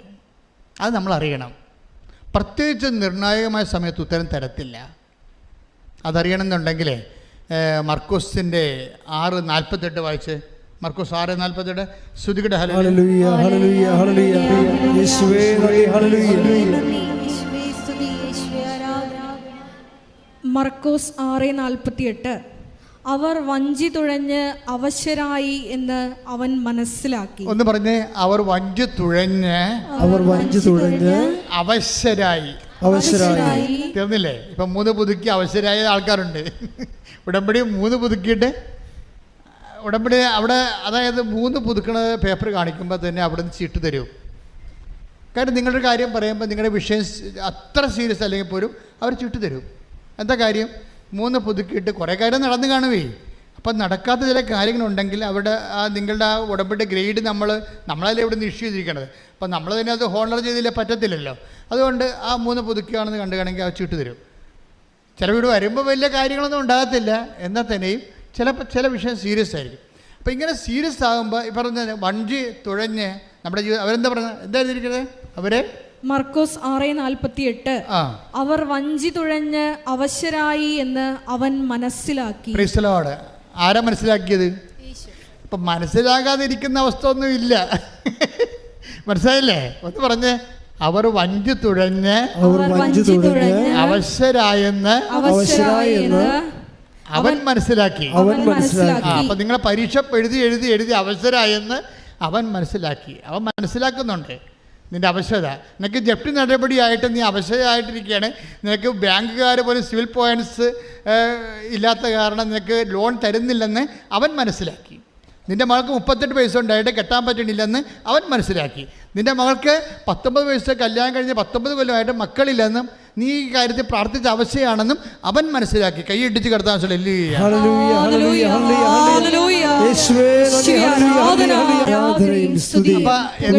എന്താണ് അവൻ മനസ്സിലാക്കിയത്? അവർ കടലിലാണ്, നടുക്കടലിലാണ്, കരകാണാത്ത കടലിലാണ്, കരകാണാത്ത കടത്തിലാണെന്ന് പറഞ്ഞ പോലെ എന്നിട്ട് എന്ത് ചെയ്ത് അതിനെതിരെ തുഴഞ്ഞ് കയറാൻ വേണ്ടി തുഴഞ്ഞ് അവർ സ്വന്തമായിട്ട് പരിശ്രമിക്കുന്നുണ്ട്, പലതരത്തിൽ പരിശ്രമിക്കുന്നുണ്ട്. പക്ഷേ എന്താ പറ്റണത്? ഫലം എന്താണ്? അവശതയാണ്. എത്ര കഷ്ടപ്പെടുന്നുണ്ട്, പക്ഷേ അവശതയാണ് ഫലം. പക്ഷെ ആര് മനസ്സിലാക്കി? അവൻ മനസ്സിലാക്കി. നിൻ്റെ ജീവിതത്തിൻ്റെ തീരത്ത് നീ അണയുന്നവരെ നിൻ്റെ ജീവിത അവസ്ഥകളോട് നീ മല്ലിട്ടുകൊണ്ട് നീ അവശ്യാകുന്നത് മനസ്സിലാക്കുന്ന ഒരു ദൈവമാണ് നിൻ്റെത്. കൈയിടിച്ച് കർത്താവ്. അടുത്ത വചനം വായിച്ചോളൂ. കാരണം കാറ്റ് പ്രതികൂലമായിരുന്നു. Praise the lord. അവർ അവശരായിരുന്നു. എന്താണ് കാരണം? എന്താണ്? കാറ്റ് പ്രതികൂലം. അപ്പം നമ്മുടെ ജീവിതത്തിൽ അങ്ങനെയാണ്, കാറ്റ് പ്രതികൂലമാകും ചില സമയത്ത്. ചില ബന്ധുക്കാരെല്ലാം ഇപ്പം ഈ അവൻ്റെ ആദർശൻ്റെ സാക്ഷ്യം എന്താ? ആദർശന് മര്യാദക്കൊരു ജോലി ഉണ്ടായിരുന്നവനാണ്. മര്യാദക്കൊരു ജോലി ഉണ്ടായിരുന്നതാണ്. അത്യാവശ്യം ശമ്പളം കിട്ടുമായിരുന്നു. അപ്പം അവനാണ് തലയിൽ ജർമ്മൻ പഠിക്കണമെന്ന് ജർമ്മനിയിൽ പോകണമെന്ന് തോന്നിയത്. അപ്പോൾ ആ ശമ്പളം ഉണ്ടായിരുന്ന ജോലി, നാട്ടിൽ വലിയ കുഴപ്പമില്ല ജീവിക്കാൻ പറ്റിയ ജോലി ഉണ്ടായിരുന്ന രാജിവെച്ചപ്പോൾ എന്ത് പറ്റി? ബന്ധുക്കൾ, സ്വന്തപ്പെട്ട നാട്ടുകാർ പിന്നെ പൊട്ട, പോഴ, വിഡ്ഢി എന്നൊക്കെ വിളിച്ച് കാറ്റ് പ്രതികൂലമായിരുന്നു. അതാണ് കർത്താവിൻ്റെ വചനം. ഇപ്പം ചില സമയത്ത് നിങ്ങളുടെ ജീവിതത്തിൽ നിങ്ങൾ ചെയ്ത തെറ്റിനെ നിങ്ങൾ അവശരാകുമ്പോൾ നാട്ടുകാരും വീട്ടുകാരും നിങ്ങളെ പൊട്ട, പോഴ, വിഡ്ഢി എന്നൊക്കെ വിളിക്കും. അപ്പം നിങ്ങൾ അവശരാകുന്ന സമയത്ത് തന്നെ നിൻ്റെ സാഹചര്യവും നിൻ്റെ വീട്ടു സാഹചര്യവും നിനക്കെതിരാകും. എന്നിട്ടും തുഴയുന്നവനാണ് അവനിൽ വിശ്വസിക്കുന്നവൻ. കൈയടിച്ച് കർത്താവ്. അപ്പം കാറ്റ് പ്രതികൂലമായിരുന്നു. സാഹചര്യം, ബന്ധുക്കൾ, സ്വന്തപ്പെട്ടവർ, ഭർത്താവ്, ഭാര്യ, കുഞ്ഞുങ്ങൾ എല്ലാവരും ചില സമയത്ത് പ്രതികൂലമാകും. അത് നമ്മുടെ ജീവിതത്തിൻ്റെ അവസ്ഥയാണ്. എങ്കിലും എറ്റ് ഹി വെൻ്റ് ഓൺ, എന്നിട്ടും നമ്മൾ മുന്നോട്ട് പോകും. എന്താ കാരണം? അടുത്ത വചനം ഇതിനേക്കാൾ കഷ്ടമാണ്. അടുത്ത വചനം വായിച്ചേ. രാത്രിയുടെ 4-ാം യാമത്തിൽ. രാത്രിയുടെ 4-ാം യാമം. രാത്രിക്ക് എത്ര യാമം ഉണ്ടെന്ന് അറിയാമല്ലോ. രാത്രിയുടെ 4-ാം യാമമാണ് ഇത്. എത്രയാണ് വചനം? എത്രയാണിത്? മർക്കോസ് 6:48, 49, 50 വചനങ്ങളിലൂടെയാണ് പോണത്. ഇപ്പം എന്തൊക്കെ പ്രശ്നമുണ്ട്? കാറ്റ് പ്രതികൂലമായിരുന്നു. അപ്പോൾ എന്ത് സംഭവിച്ചു? രാത്രിയുടെ 4-ാം യാമം. ഉടമ്പടി 4-ാമത്തെ പ്രാവശ്യം പുതുക്കുമ്പോഴായിരിക്കും ചിലപ്പോൾ കർത്താവ് വരാൻ പോണത്. മനസ്സിലായില്ലേ? കാര്യം 1-ാം യാമം ഉണ്ട്. അത് 6 തൊട്ട് 9 മണി വരെയാണ്. ഉച്ച കഴിഞ്ഞ് വൈകുന്നേരം യഹൂദൻ്റെ കണക്കാണിത് ബൈബിളിലുള്ളത്. അത് 6 മണി തൊട്ട് രാത്രി 9 മണി വരെയാണ് 1-ാം യാമം. 9 to 12, 12 മണി രാത്രി 2-ാം യാമം. 12 to 3 മണി, വെളുപ്പിന് 3 മണിയാണ് 3-ാം യാമം. 3 മണി തൊട്ട് 6 മണി വരെ നേരം വിളിക്കാനായി. 3 മണി തൊട്ട് 6 മണി വരെ ആയപ്പോൾ രാത്രിയുടെ 4-ാം യാമത്തിൽ. ഓർക്കുക, കർത്താവിൻ്റെ സ്വഭാവം പഠിക്കുക. 1-ാം യാമത്തിൽ വന്നില്ലെങ്കിൽ വരികത്തില്ലെന്ന് ചിന്തിക്കരുത്, അത് അല്പക്രിസ്ത്യാനിയാണ്. 2-ാം യാമത്തിൽ അവന് ഉത്തരം തന്നില്ലെങ്കിൽ അവൻ വരത്തില്ലെന്ന് ചിന്തിക്കരുത്, അത് നീ അവിശ്വാസിയാണ്. 3-ാം യാമത്തിൽ അവൻ വന്നില്ലെങ്കിൽ നീ അവൻ വരത്തില്ല ചിന്തിക്കരുത്. അങ്ങനെ തന്നു കഴിഞ്ഞാൽ ദൈവം നിന്നെ മനുഷ്യനായിട്ട് പോലും കരുതത്തില്ല. എന്താ കാരണം? 4-ാം യാമത്തിലും അവൻ വരാൻ സാധ്യതയുണ്ട്. കാര്യം അവൻ നിനക്ക് വേണ്ടി വില കൊടുത്ത് നിന്നെ വീണ്ടെടുത്ത ദൈവമാണ്. ശ്രദ്ധിക്കട്ടെ. പരിശുദ്ധ പരമ ദിവ്യകാരുണ്യത്തിന് 48, 49, 50. അടുത്ത വചനം വായിച്ചേ. രാത്രിയുടെ 4-ാം യാമത്തിൽ അവൻ കടലിനു മീതെ നടന്ന് അവരുടെ അടുത്തെത്തി അവരെ കടന്നു പോകാൻ ഭാവിച്ചു. ഇതാണ് പ്രശ്നം. രാത്രി 4-ാം യാമത്തിൽ അവൻ നേരെ വന്ന് വള്ളത്തിൽ കയറിയതല്ല ചെയ്യുന്നത്. രാത്രി 4-ാം യാമത്തിൽ അവൻ കടലിൻ്റെ മീതെ നടന്നു വന്നു. നിന്റെ ദൈവം ഏത് കടലിൻ്റെ മീതെയും കാറ്റിൻ്റെ മീതെയും അവൻ നടന്നു വന്ന് നിന്റെ വീണ്ടെടുപ്പ് നടത്തും. ശ്രദ്ധിക്കട്ടെ. പരിശുദ്ധ പരമ ദിവ്യകാരുണ്യത്തിന്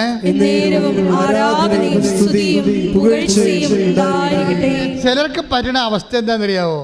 ഈ 1-ാം യാമത്തിൽ അവരുടെ വിഷയത്തിന് മേൽ ദൈവം കടന്നു വന്നില്ലെങ്കിൽ അവർ സ്റ്റോപ്പ് ചെയ്യും. പ്രാർത്ഥനാ ജീവിതം സ്റ്റോപ്പ് ചെയ്യും. ഉടമ്പടി ജീവിതം സ്റ്റോപ്പ് ചെയ്യും.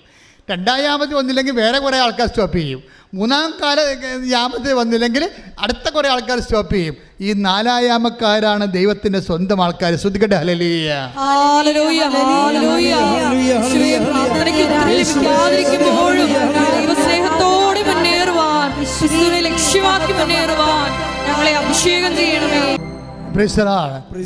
ഈ 4-ാം യാമത്ത് വരുന്ന ഈശോ എന്താ ചെയ്യണത്?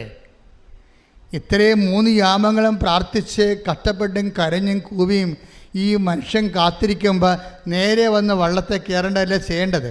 കേണില്ല. എന്താ ചെയ്യണത്? അവരെ കടന്നു പോകാൻ ഭാവിച്ചു. ഈ കടന്നു പോകാൻ ഭാവിക്കുന്ന കർത്താവിനെ നിങ്ങൾ തിരിച്ചറിയണം. എന്തിനാണ് ഇങ്ങനെ കടന്നു പോകാൻ പ്രാർത്ഥിക്കണത്? അതായത് ഈ മനുഷ്യരെ അവൻ്റെ റിസ്കിലും വിശ്വാസത്തിലും അവൻ്റെ പ്രത്യാശയത്തിലും ദൈവസ്നേഹത്തിലും ഈശോയെ ക്ഷണിക്കണം. ഈ ഭാവിക്കുന്ന കർത്താവിനെ നമ്മൾ സാധാരണ ക്ഷണം കൊണ്ട് ഒക്കത്തില്ലെന്ന് ഉറപ്പായി. എന്താ കാര്യം വെച്ചാൽ നമ്മുടെ വിശ്വാസവും ഇപ്പം അപ്പോസ്തലന്മാർ എന്താ പറയുക? ഗുരു, ആ ഉറക്കം എന്തായിരുന്നു? അതൊരു ഭാവിക്കലായിരുന്നു ഇല്ലേ? 4:38 മർക്കോസ് പറഞ്ഞില്ലേ, അവൻ വള്ളത്തിൻ്റെ തോണി കിടന്ന് ഉറങ്ങിയപ്പോൾ കൊടുങ്കാറ്റ് വന്ന് കടക്ഷോഭം ഉണ്ടായി. വള്ളം ഇങ്ങനെ ഈ തിരമാലകളിട്ട് അമ്മാനമാടുകയാണ്. അമ്മാനമാടുന്നൊരു വള്ളത്തിൽ കിടന്ന് ഉറങ്ങാൻ വല്ലവർക്കും പറ്റുമോ? ശ്രാങ്കമാർക്ക് പോലും പറ്റത്തില്ല, പരിചയമുള്ള. അതായത് അപ്പോൾ എന്നിട്ടും കർത്താവ് ഉറങ്ങിയെന്ന് പറയുമ്പോൾ അത് ഉറക്കമാണ്, അതൊരു ഭാവിക്കലാണെന്ന്. അത് പറഞ്ഞു തരണമെങ്കിൽ പരിശുദ്ധാത്മാവ് ഉണ്ടാകണം. നിൻ്റെ കൂടെ നിൻ്റെ വീട്ടിൽ നിൻ്റെ കർത്താവുണ്ട്. അവൻ ഉറക്കം ഭാവിക്കണമെങ്കിൽ ദൈവവേദലെ നിൻ്റെ ഭാഗത്തുനിന്ന് ഇൻറ്റിമേറ്റ് ആയിട്ടുള്ള ഒരു വിളി ഉണ്ടാകണം. എന്താണ്? ഞങ്ങൾ നശിക്കുന്നു, അത് നിനക്ക് യാതൊരു ഗൗരവമില്ലേ? എൻ്റെ കർത്താവേ, ഞങ്ങൾ പോകാൻ ആഗ്രഹിച്ചപ്പോഴാണ് ഇപ്പോൾ അപ്പന് ക്യാൻസർ വന്നിരിക്കുന്നത്.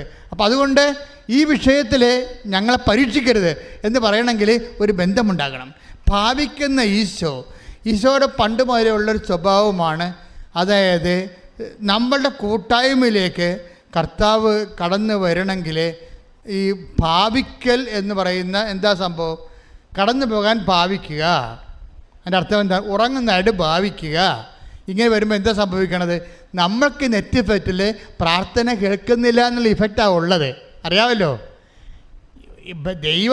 ദൈവത്തിന് ഭാവിക്കലാണത്, നമ്മളെ പറ്റിക്കലാണ്, കളിപ്പിക്കലാണ്. പക്ഷെ നമ്മുടെ അവസ്ഥ എന്താണ്? നമ്മുടെ വിസ പ്രോസസ് നടക്കണില്ല, PR കിട്ടണില്ല, ഇപ്പം തന്നെ ജപ്തിക്ക് ഓർഡർ വന്ന് നമ്മൾ അനുഭവിക്കുന്നത് ഭയങ്കരമായ സങ്കടങ്ങളാണ് അനുഭവിക്കുന്നത്. ഈ സങ്കട സമയത്തുള്ള ഭാവിക്കലിന് ദൈവത്തെ കക്ഷി ചേർക്കുന്നതിന് നിലവിലുള്ള നിൻ്റെ അശാരം പൂശാരം വിശ്വാസം പോരെന്നർത്ഥം, ആത്മബന്ധം ഉണ്ടാവണം നടത്താം. മനസ്സിലായില്ലേ? ഇതുകൊണ്ടാണ് ഉടമ്പടി ചെയ്യുമ്പോൾ അത് ഇത്തിരി മെനയായിട്ട് ചെയ്യണം, വൃത്തിയായിട്ട് ചെയ്യണം. ആക്കാനും വേണ്ടി ഓക്കാനിക്കണമെന്ന് അർത്ഥം. എൻ്റെ കർത്താവിന് വേണ്ടി ഞാൻ ഉടമ്പടി ചെയ്തു. അവൻ തന്നാലും തന്നില്ലേലും ഞാൻ കർത്താവിനോട് ഉടമ്പടിയായിട്ട് ജീവിക്കും. ശ്രദ്ധിക്കട്ടെ.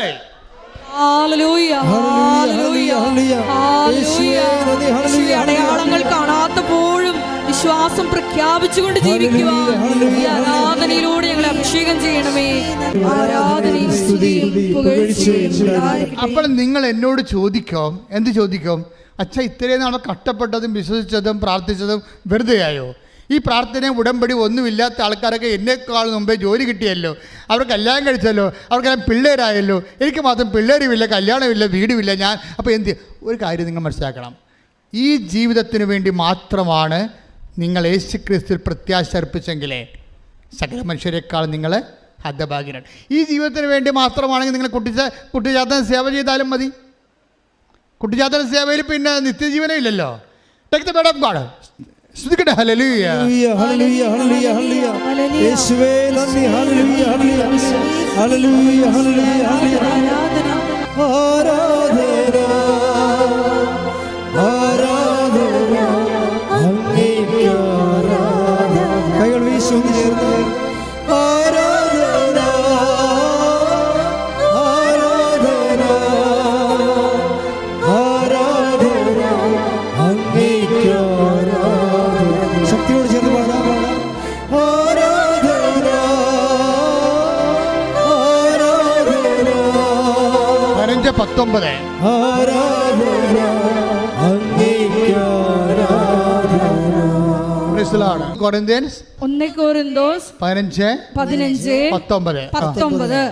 ഈ ജീവിതത്തിന് വേണ്ടി മാത്രം, ഈ ജീവിതത്തിന് വേണ്ടി മാത്രം ക്രിസ്തുവിൽ പ്രത്യാശ വച്ചിട്ടുള്ളവരാണെങ്കിൽ, നമ്മൾ എല്ലാ മനുഷ്യരെയും കാൾ നിർഭാഗ്യരാണ്. ഇപ്പം എന്താ പ്രശ്നം വെച്ച് കഴിഞ്ഞാൽ, ക്രിസ്തുവിൽ പ്രത്യാശ വെക്കുന്നവരെ ഇപ്പോൾ 1 യാമക്കാരുണ്ട്, 2 യാമക്കാരുണ്ട്, 3 യാമക്കാരുണ്ട്, 4 യാമക്കാരുണ്ട്. ആ 3 യാമത്തിലും ഭൗതിക നേട്ടം ഉണ്ടാകണില്ല. പ്രാർത്ഥന മാത്രം മിച്ചം, കഷ്ടപ്പാടും മിച്ചം, ഉറക്കമില്ലായ്മയും കഷ്ടപ്പാടും സംഘർഷവും മിച്ചം. അപ്പോൾ ഇത് എവിടെ കൊണ്ട് ദൈവം നീതിമാനാണെന്നല്ലേ നമ്മൾ പറയണത്. അപ്പോൾ പിന്നെ ഈ നമ്മൾ ഇത്രയും കഷ്ടപ്പെടാത്ത ആൾക്കാർ കാനഡയിൽ പോവുകയും കഷ്ടപ്പെട്ട നമ്മൾ കരക്ക് നിൽക്കുകയും ചെയ്യുമ്പോൾ അവസ്ഥ എന്തായിരിക്കും? അപ്പോൾ നിങ്ങൾ മനസ്സിലാക്കണം, ഈ നമ്മളുടെ ക്യാഷ് ആൻഡ് കൈൻഡായിട്ട് ഇപ്പോൾ റീഫണ്ടബിൾ അല്ലാത്ത എല്ലാ പ്രാർത്ഥനയ്ക്കും ലക്ഷ്യം ഈ ജീവിതം മാത്രമല്ല, നിത്യജീവിതം കൂടിയാണ്. കൈയടിച്ച് കർത്താവിനെ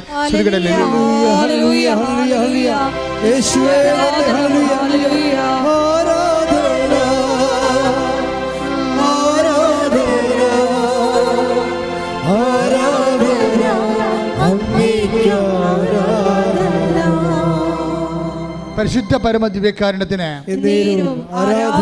അപ്പോൾ എന്താ പ്രോബ്ലം എന്ന് വെച്ച് കഴിഞ്ഞാൽ, ഒരു spiritual life when we lead with Jesus Christ we must have A minimum prudence.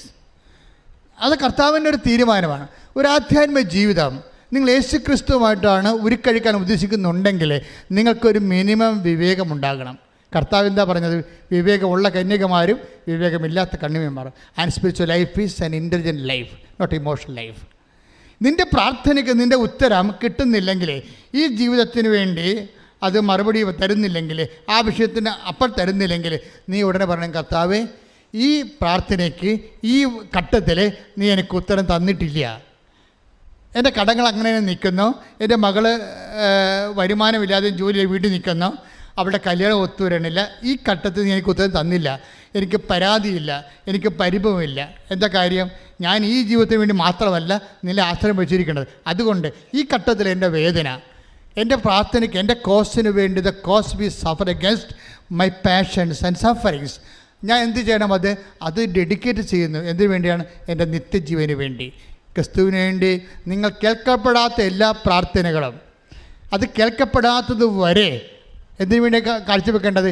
ഈ ജീവിതത്തിന് വേണ്ടി മാത്രമല്ല, പിന്നെ എന്തിനാണ്? നിത്യജീവിതത്തിന് വേണ്ടി പ്രാർത്ഥിക്കുക. കർത്താവേ, സുവിശേഷത്തിന്റെ പൊരുളറിയാൻ പരിശുദ്ധാത്മാവിന്റെ വ്യാഖ്യാനം നൽകി ഞങ്ങളെ നിലനിർത്തുന്നതിന് നന്ദി പറയുന്നു. ഇന്നുവരെ ഞാൻ ക്ലേശിക്കുന്ന പ്രാർത്ഥനയ്ക്കുത്തരം കിട്ടാത്ത ഓരോ വിഷയങ്ങളും വിശ്വാസമായി, നിന്നിലുള്ള പ്രത്യാശയായി, സർവോപരി ദൈവ സ്നേഹമായി ഞാൻ കാഴ്ചവെക്കുന്ന നിന്നോടൊത്തുള്ള എൻ്റെ നിത്യജീവിതത്തിനായി, നിന്നോടൊത്തുള്ള എൻ്റെ നിത്യജീവിതത്തിനായി ശ്രദ്ധിക്കട്ടെ.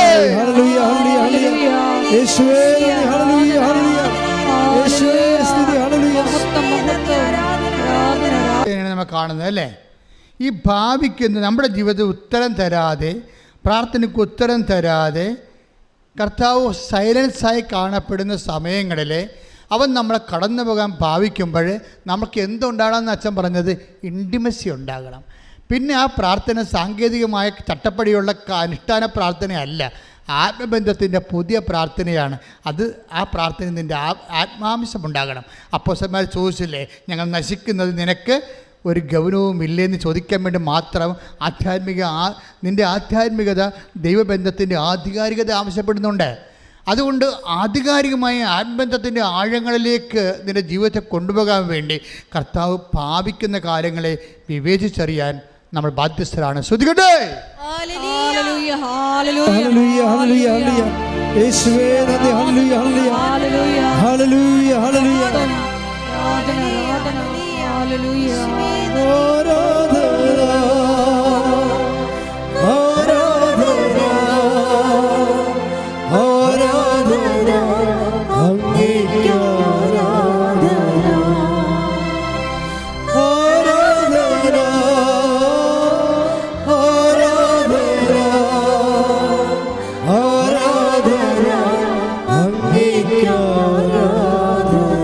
പരിശുദ്ധ പരമദിവ്യകാരുണ്യത്തിന് ഇതിൻ്റെ അർത്ഥം എന്താ? പൊട്ടത്തറ ഒന്നും കാണിക്കരുതെന്നാണ് ഈ കാലെ പിടിച്ച് ഞാൻ പറയണത്. കർത്താവായിട്ട് വഴക്കിടരുത്, പരിഭവം കാണിച്ച് മാറരുത്, പ്രാർത്ഥന മുടക്കരുത്. അത് പണ്ടിതുപോലെ പ്രാർത്ഥന മുടക്കി കർത്താവിൻ്റെ വരവും പ്രതീക്ഷിച്ച് വരാതിരുന്നപ്പോൾ ചമ്മിപ്പോയ ഒരാളുണ്ട് ബൈബിളിൽ. ആരാണത്? മറിയം. ഒരു കാലത്ത് കർത്താവിൻ്റെ പാദാന്തി എത്തിരുന്ന വചനങ്ങളെല്ലാം കേട്ടതാണ്. പക്ഷേ കുടുംബത്തിൽ കേട്ടത് മിച്ചം. അപ്പം ഭർത്താവ് വേലയും കൂരി ഉണ്ടായിരുന്നവൻ കുടുംബത്തിൽ അരി വാങ്ങിക്കാൻ അത്താഴം മുടക്കാതെ കൊണ്ടുപോടുന്ന ആങ്ങളെ തന്നെ പണി മേടിച്ച് അവൻ ചത്തുപോയി. അവൻ ചത്തത് ക്ഷീണമായപ്പോൾ തന്നെ മാർത്ത ആളെ വിട്ടാണ് വന്നില്ല. മരിച്ചപ്പോൾ വരുമെന്ന് വിചാരിച്ച് വന്നില്ല, അടക്കത്തെ വരുമെന്ന് വിചാരിച്ച് വന്നില്ല. യാമങ്ങളിങ്ങനെ മാറി മാറി വരിക. ചീഞ്ഞപ്പോൾ വന്ന. പക്ഷെ ചീഞ്ഞപ്പോൾ വന്നപ്പോഴേ അന്ന് അടുക്കളയ്ക്ക് പണിക്ക് ചെയ്തിരുന്ന മാർത്തയാണ് ലീഡ് ചെയ്തത്. മറിയത്തിൻ്റെ കാര്യം സ്വാഹ. എന്താ കാര്യം? അവൾ വീട്ടിൽ തന്നെ ഇരുന്നെന്നാണ് ബൈബിൾ പറയണത്. ഓടിപ്പോയതാരാണ്? മറിയം. അമ്മ മാർത്ത കർത്താവോട് പറയുന്നൊരു വാക്കുണ്ട്, ഞാൻ ഈ ജീവിതത്തിന് വേണ്ടിയല്ല നിൻ്റെ പുറകെ നടന്നത്. ഞാൻ നടന്നത് നീ വരാനിരിക്കുന്ന രക്ഷകനാണെന്ന്. കർത്താവേ, നീ ഇവിടെ ഉണ്ടായിരുന്നെങ്കിൽ എൻ്റെ സഹോദരൻ മരിക്കരുത്. I know it. നീ ഇവിടെ ഇല്ലല്ലോ. ഇപ്പം ഇല്ലാത്തതിന് പിന്നെ ഉണ്ടെന്ന് പറഞ്ഞൊരു കാര്യമില്ലല്ലോ. നീ ഇവിടെ ഉണ്ടായിരുന്നെങ്കിൽ എൻ്റെ സഹോദരൻ മരിക്കില്ലായിരുന്നു. പക്ഷേ എനിക്കൊരു കാര്യം അറിയാം, നീ ചോദിക്കുന്നത് എന്തും ദൈവം നിനക്ക് തരുമെന്ന് എനിക്കറിയാം. അങ്ങനെ ചത്ത് കിടക്കുമ്പോഴും ചീഞ്ഞ് അഴുകിയിരിക്കുമ്പോഴും നീ ചോദിക്കണത് എന്തും ദൈവം നിനക്ക് തരുമെന്ന് എനിക്കറിയാമെന്ന് പറയുന്നതാണ് മറിയത്തെക്കാൾ വലിയ വിശ്വാസം. ശ്രദ്ധിക്കട്ടെ. ഹല്ലേലൂയ.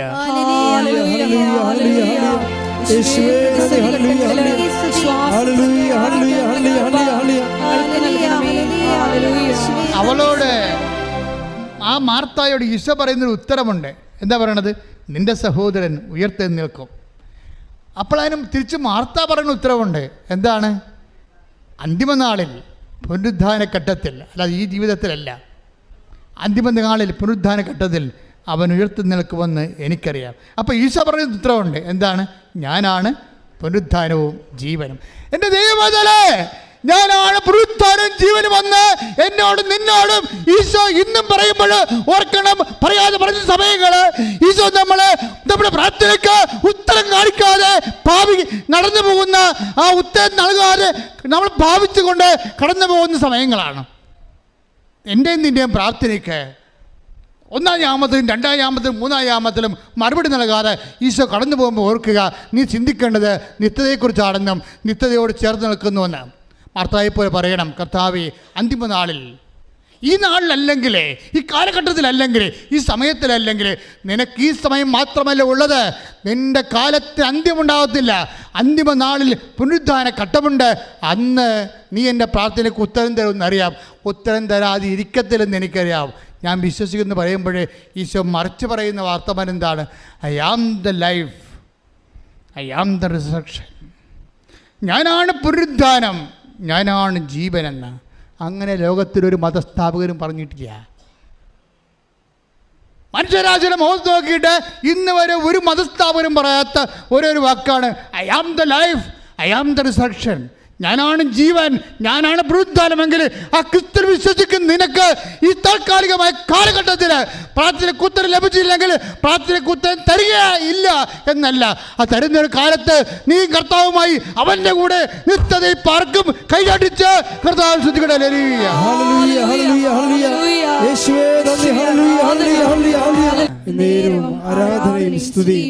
അപ്പോൾ നിങ്ങൾ എന്നോട് ചോദിക്കും, ഈ നാലാം യാമത്തിലാണ് കർത്താവ് വരണമെങ്കിൽ ഈ നിത്യത മാത്രമേ കിട്ടത്തുള്ളൂ എന്ന്. അല്ല, അവൻ പുഷ്പം പോലെ ലാസം ഉയർപ്പിച്ച് മാർത്തായ്ക്കും മേരകത്തിനും കൊടുക്കും.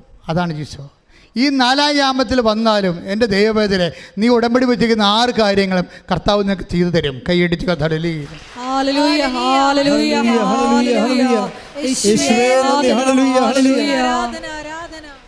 പരിശുദ്ധ പരമദിവ്യകാരുണ്യത്തിന് എന്നിലൂടെ കർത്താവ് ഇത്രേ പറഞ്ഞിട്ടുള്ളൂ. കർത്താവിൻ്റെ ഒരു ഹിഡൻ ആയിട്ടുള്ള ഒരു ബിഹേവിയറാണ് എങ്ങനെ കടന്നു പോകാൻ ഭാവിക്കണത്. നമുക്ക് വേണമെങ്കിൽ 24 വായിക്കാം. 24 വായിച്ചോളൂ. ലുക്ക 24:28. ശ്രദ്ധിക്കട്ടെ. ഹല്ലേലൂയ.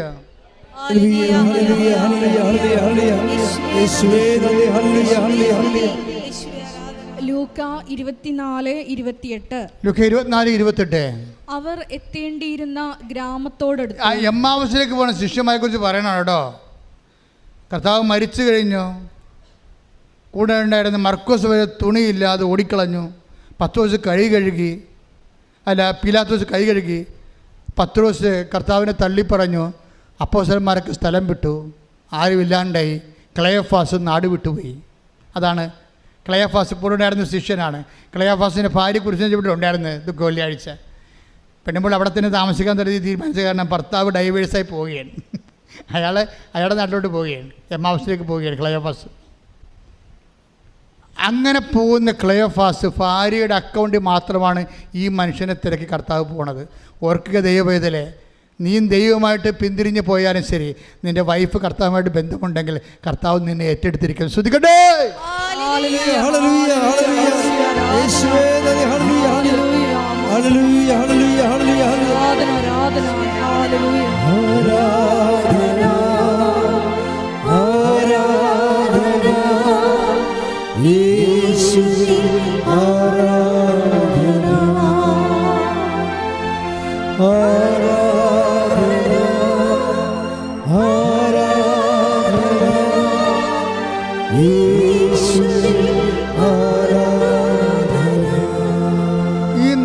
വിട്ടു പോകുന്ന ആളിൻ്റെ കൂടെയും ഒരു വഴിയാത്രക്കാരനായി അവന് പ്രശംസ കൊടുക്കുകയാണ്. അതാണ് എമ്മാവൂസിലെ സംഭവം.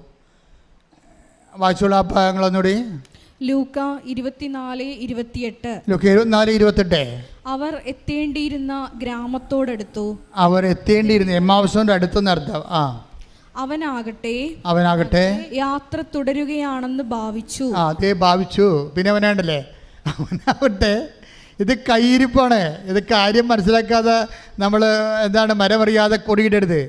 കർത്താവിൻ്റെ സ്വഭാവങ്ങൾ അറിയണം. അതായത് അത് നിസ്സാര സമയത്തൊന്നുമല്ല ഭാവിക്കണത്. ഇത് കുരിശുമരണം കഴിഞ്ഞ് ഓരോരുത്തന്മാർ കരിയുമ്പോൾ വിറകാൻ കയ്യിലെന്ന് പറഞ്ഞാൽ കയ്യിൽ പോലും ഇല്ലാത്തൊരു കാലമാണ്. എമ്മാവൂസിലേക്ക് ശിഷ്യന്മാർ നാടുവിട്ട് പോവുകയാണ്. അത്രയും ക്ലേശമായ സമയത്തും കർത്താവ് ഭാവിച്ചെന്ന് എഴുതിയിരിക്കണത്. അവരെ കടന്നു പോകാൻ ഭാവിച്ചു. അപ്പോൾ അവരെന്നാ പറയണമെന്ന് നോക്കിയേ, അവർ അവനെ നിർബന്ധിച്ചുകൊണ്ട് പറഞ്ഞു. നിർബന്ധിച്ചു. കണ്ട ഇവിടെ വിഷയം. അവിടെ സാധാരണ വിളിച്ച് ഇന്ന് തോന്നിയിട്ട് കാര്യമില്ല, നിർബന്ധിക്കണോ. ഇൻറ്റിമസിയുടെ വിഷയം നിർബന്ധമാണ് അവിടെ വരുന്നത്. അവർ അവനെ നിർബന്ധിച്ചുകൊണ്ട്, അവനെ വിളിച്ചോ എന്നല്ല പറയണത്, നിർബന്ധിച്ചുകൊണ്ട്.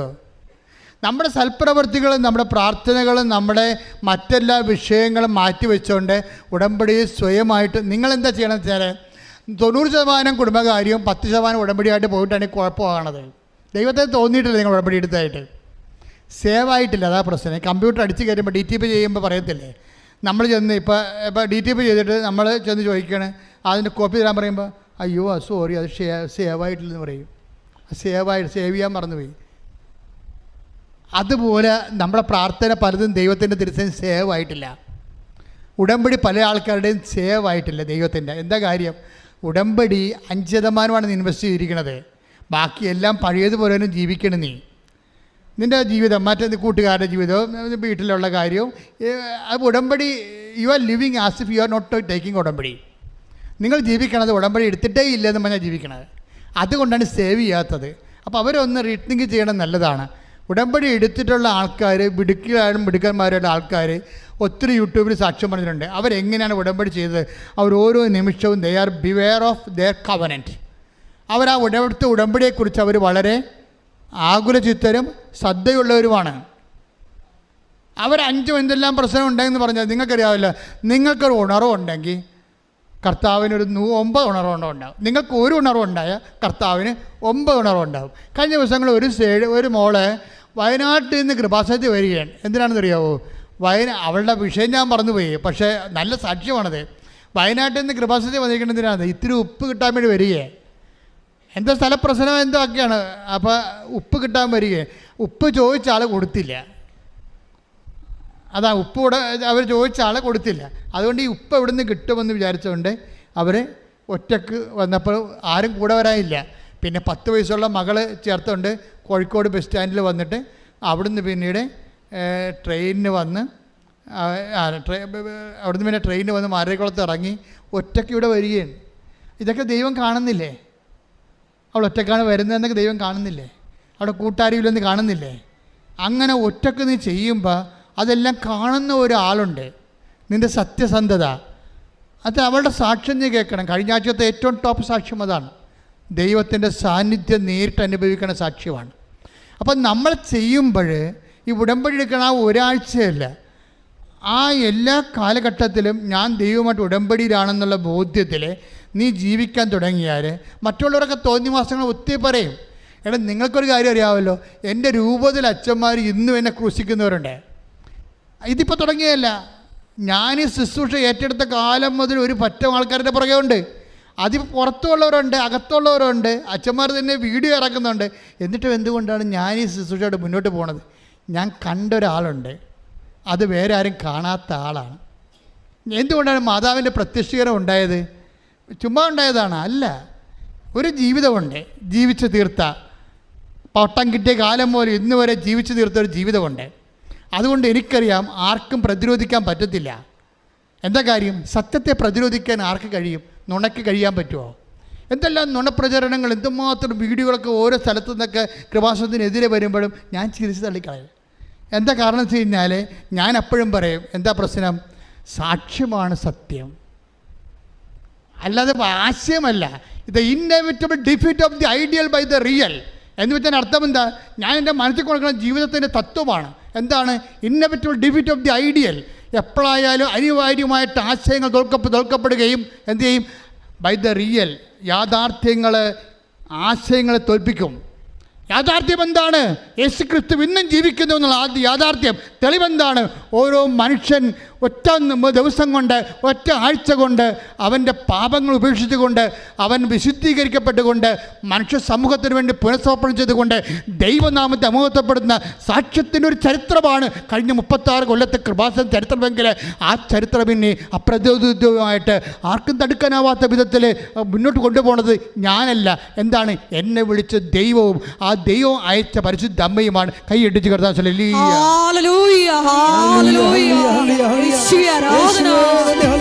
നാളിതുവരെ ഞങ്ങളെ കൈപിടിച്ച് നടത്തിയതിന്, കൂടെ നിന്നതിന് നന്ദി പറയുന്നു. ഹല്ലേലൂയ.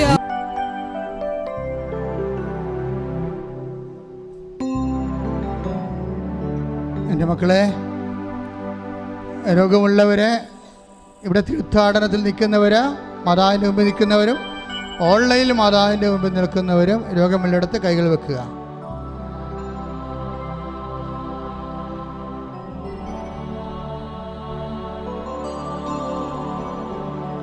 അച്ഛൻ കൈവർത്തി യേശുനാമത്തിൽ പ്രാർത്ഥിക്കുമ്പോൾ അപ്പാ ഈശോയെ നാമത്തെ മഹത്വപ്പെടുത്തുകയും അമ്മ മധ്യസ്ഥം വഹിക്കുകയും വിശുദ്ധ രക്തസാക്ഷികളെ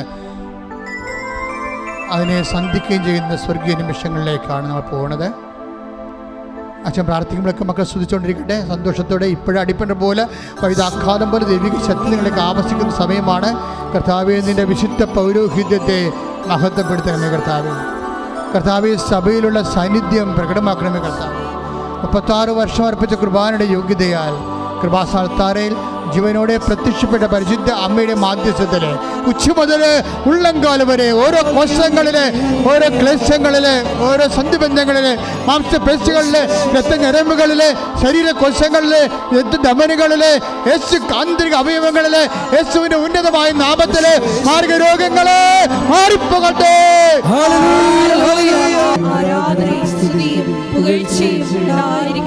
എൻ്റെ മക്കളെ, കൈ നെഞ്ചത്ത് വെച്ചുകൊണ്ട് കണ്ണടച്ചുകൊണ്ട് കൈ നെഞ്ചത്ത് വെച്ചുകൊണ്ട് അൾത്താരയിൽ എഴുന്നള്ളിരിക്കുന്ന ഈശോയെ നോക്കിക്കൊണ്ട് പ്രാർത്ഥിക്കേണ്ട സമയമാണ്. അച്ഛൻ പ്രാർത്ഥിക്കാൻ പോകുന്ന വിഷയങ്ങൾ രോഗികളായി കിടപ്പിലായി പോയവര്,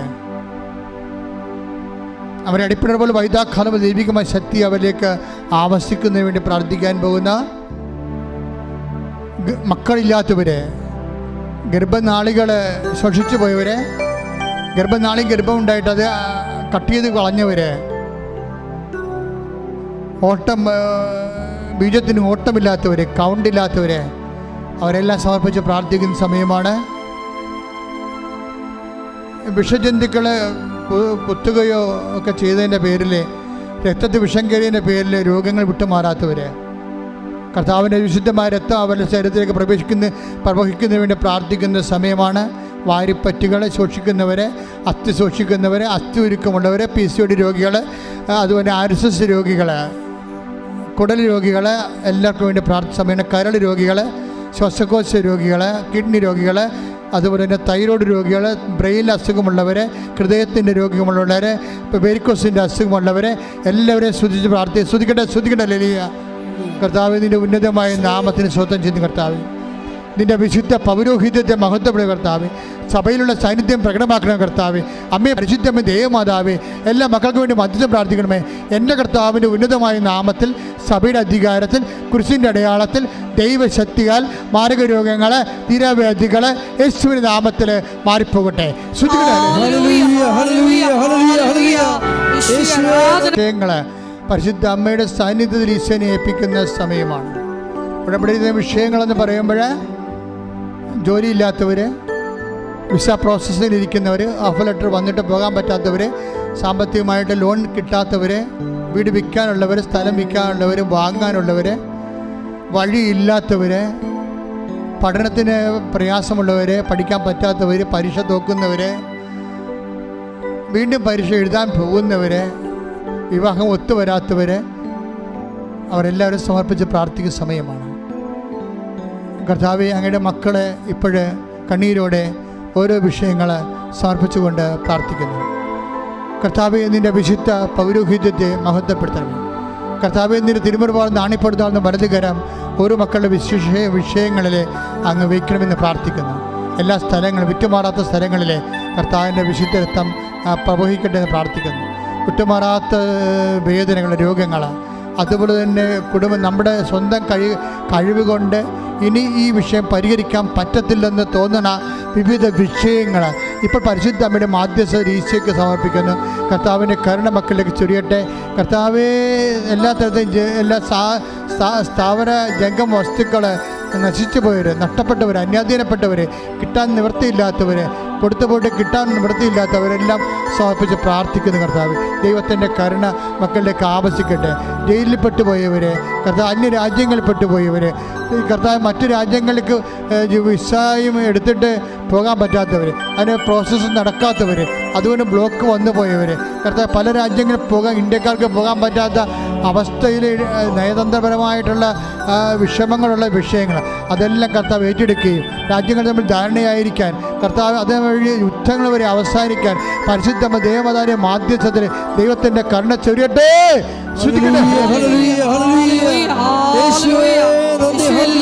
ദുരിതങ്ങളെ ഏറ്റെടുക്കണമേ എന്ന് പ്രാർത്ഥിക്കുന്നു. അങ്ങനെ ഒരു ഓർമ്മ എൻ്റെ മനസ്സിൽ ഈശോ തന്ന അവർക്ക് വേണ്ടി പ്രത്യേകം പ്രാർത്ഥിക്കണമെന്ന് നിങ്ങളിപ്പോൾ തന്നെ അച്ഛനോട് പറഞ്ഞ് അച്ഛൻ്റെ വിഷയം പറഞ്ഞിരുന്നെങ്കിൽ എന്ന് ആഗ്രഹിച്ചവരെ ഇപ്പോൾ ആ വിഷയം നേരിട്ട് ഈ ദിവ്യകാരുണ്യ തിരുസേനയിൽ സമർപ്പിക്കുക. ആ വിഷയത്തിൻ്റെ മേലെ ദൈവിക തീരുമാനം ആശീർവാദം ലഭിക്കാൻ പോവുകയാണ്. ഇപ്പോൾ ദിവ്യകൃപാനയുടെ ആശീർവാദം ലഭിക്കും. 2 മിനിറ്റ് നിങ്ങൾ അച്ഛൻ ഓർക്കാത്ത കാര്യങ്ങൾ, പറയാത്ത വിഷയങ്ങളുടെ മേലെ നിങ്ങൾ ഓർത്ത് ഇപ്പോഴ് ഓൺലൈനിലായാലും ഇവിടെ ആയാലും പരിശുദ്ധ അമ്മയുടെ മധ്യസ്ഥത്തിന് ഈശോയ്ക്ക് സമർപ്പിക്കുക. മരിയൻ ഉടമ്പടിയിൽ സമർപ്പിച്ചിരിക്കുന്ന എല്ലാ വിഷയങ്ങളും ദൈവമാതാവിൻ്റെ മധ്യസ്ഥയിൽ ദിവ്യകാരുണ്യ സന്നിധിയിൽ നമുക്ക് സമർപ്പിച്ച് പ്രാർത്ഥിക്കാം. കടന്നു പോകാൻ ഭാവിക്കുന്ന കർത്താവിനെ നിർബന്ധിച്ച് കൈപിടിച്ച് കൂടെ നിർത്തി വിശ്വാസാനുഭവത്തിലേക്കും സാക്ഷ്യാനുഭവത്തിലേക്കും ഞങ്ങളെ ഉയർത്തണമേ എന്ന് പ്രാർത്ഥിച്ചുകൊണ്ട് ശിരസ് നമിച്ച് നമുക്ക് ദിവ്യകാരുണ്യനാഥൻ്റെ ആശീർവാദം സ്വീകരിക്കാം.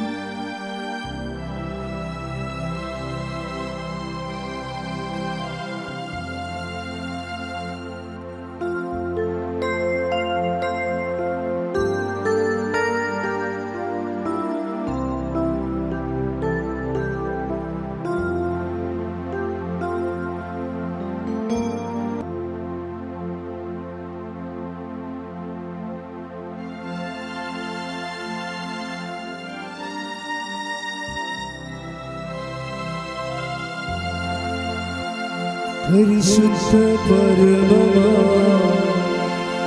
ദിവ്യകാരുണ്യമേ, ഇന്നും അങ്ങേക്ക് ആരാധന. പരിശുദ്ധ പരമമാ ദിവ്യകാരുണ്യമേ, ഇന്നും അങ്ങേക്ക് പരിശുദ്ധ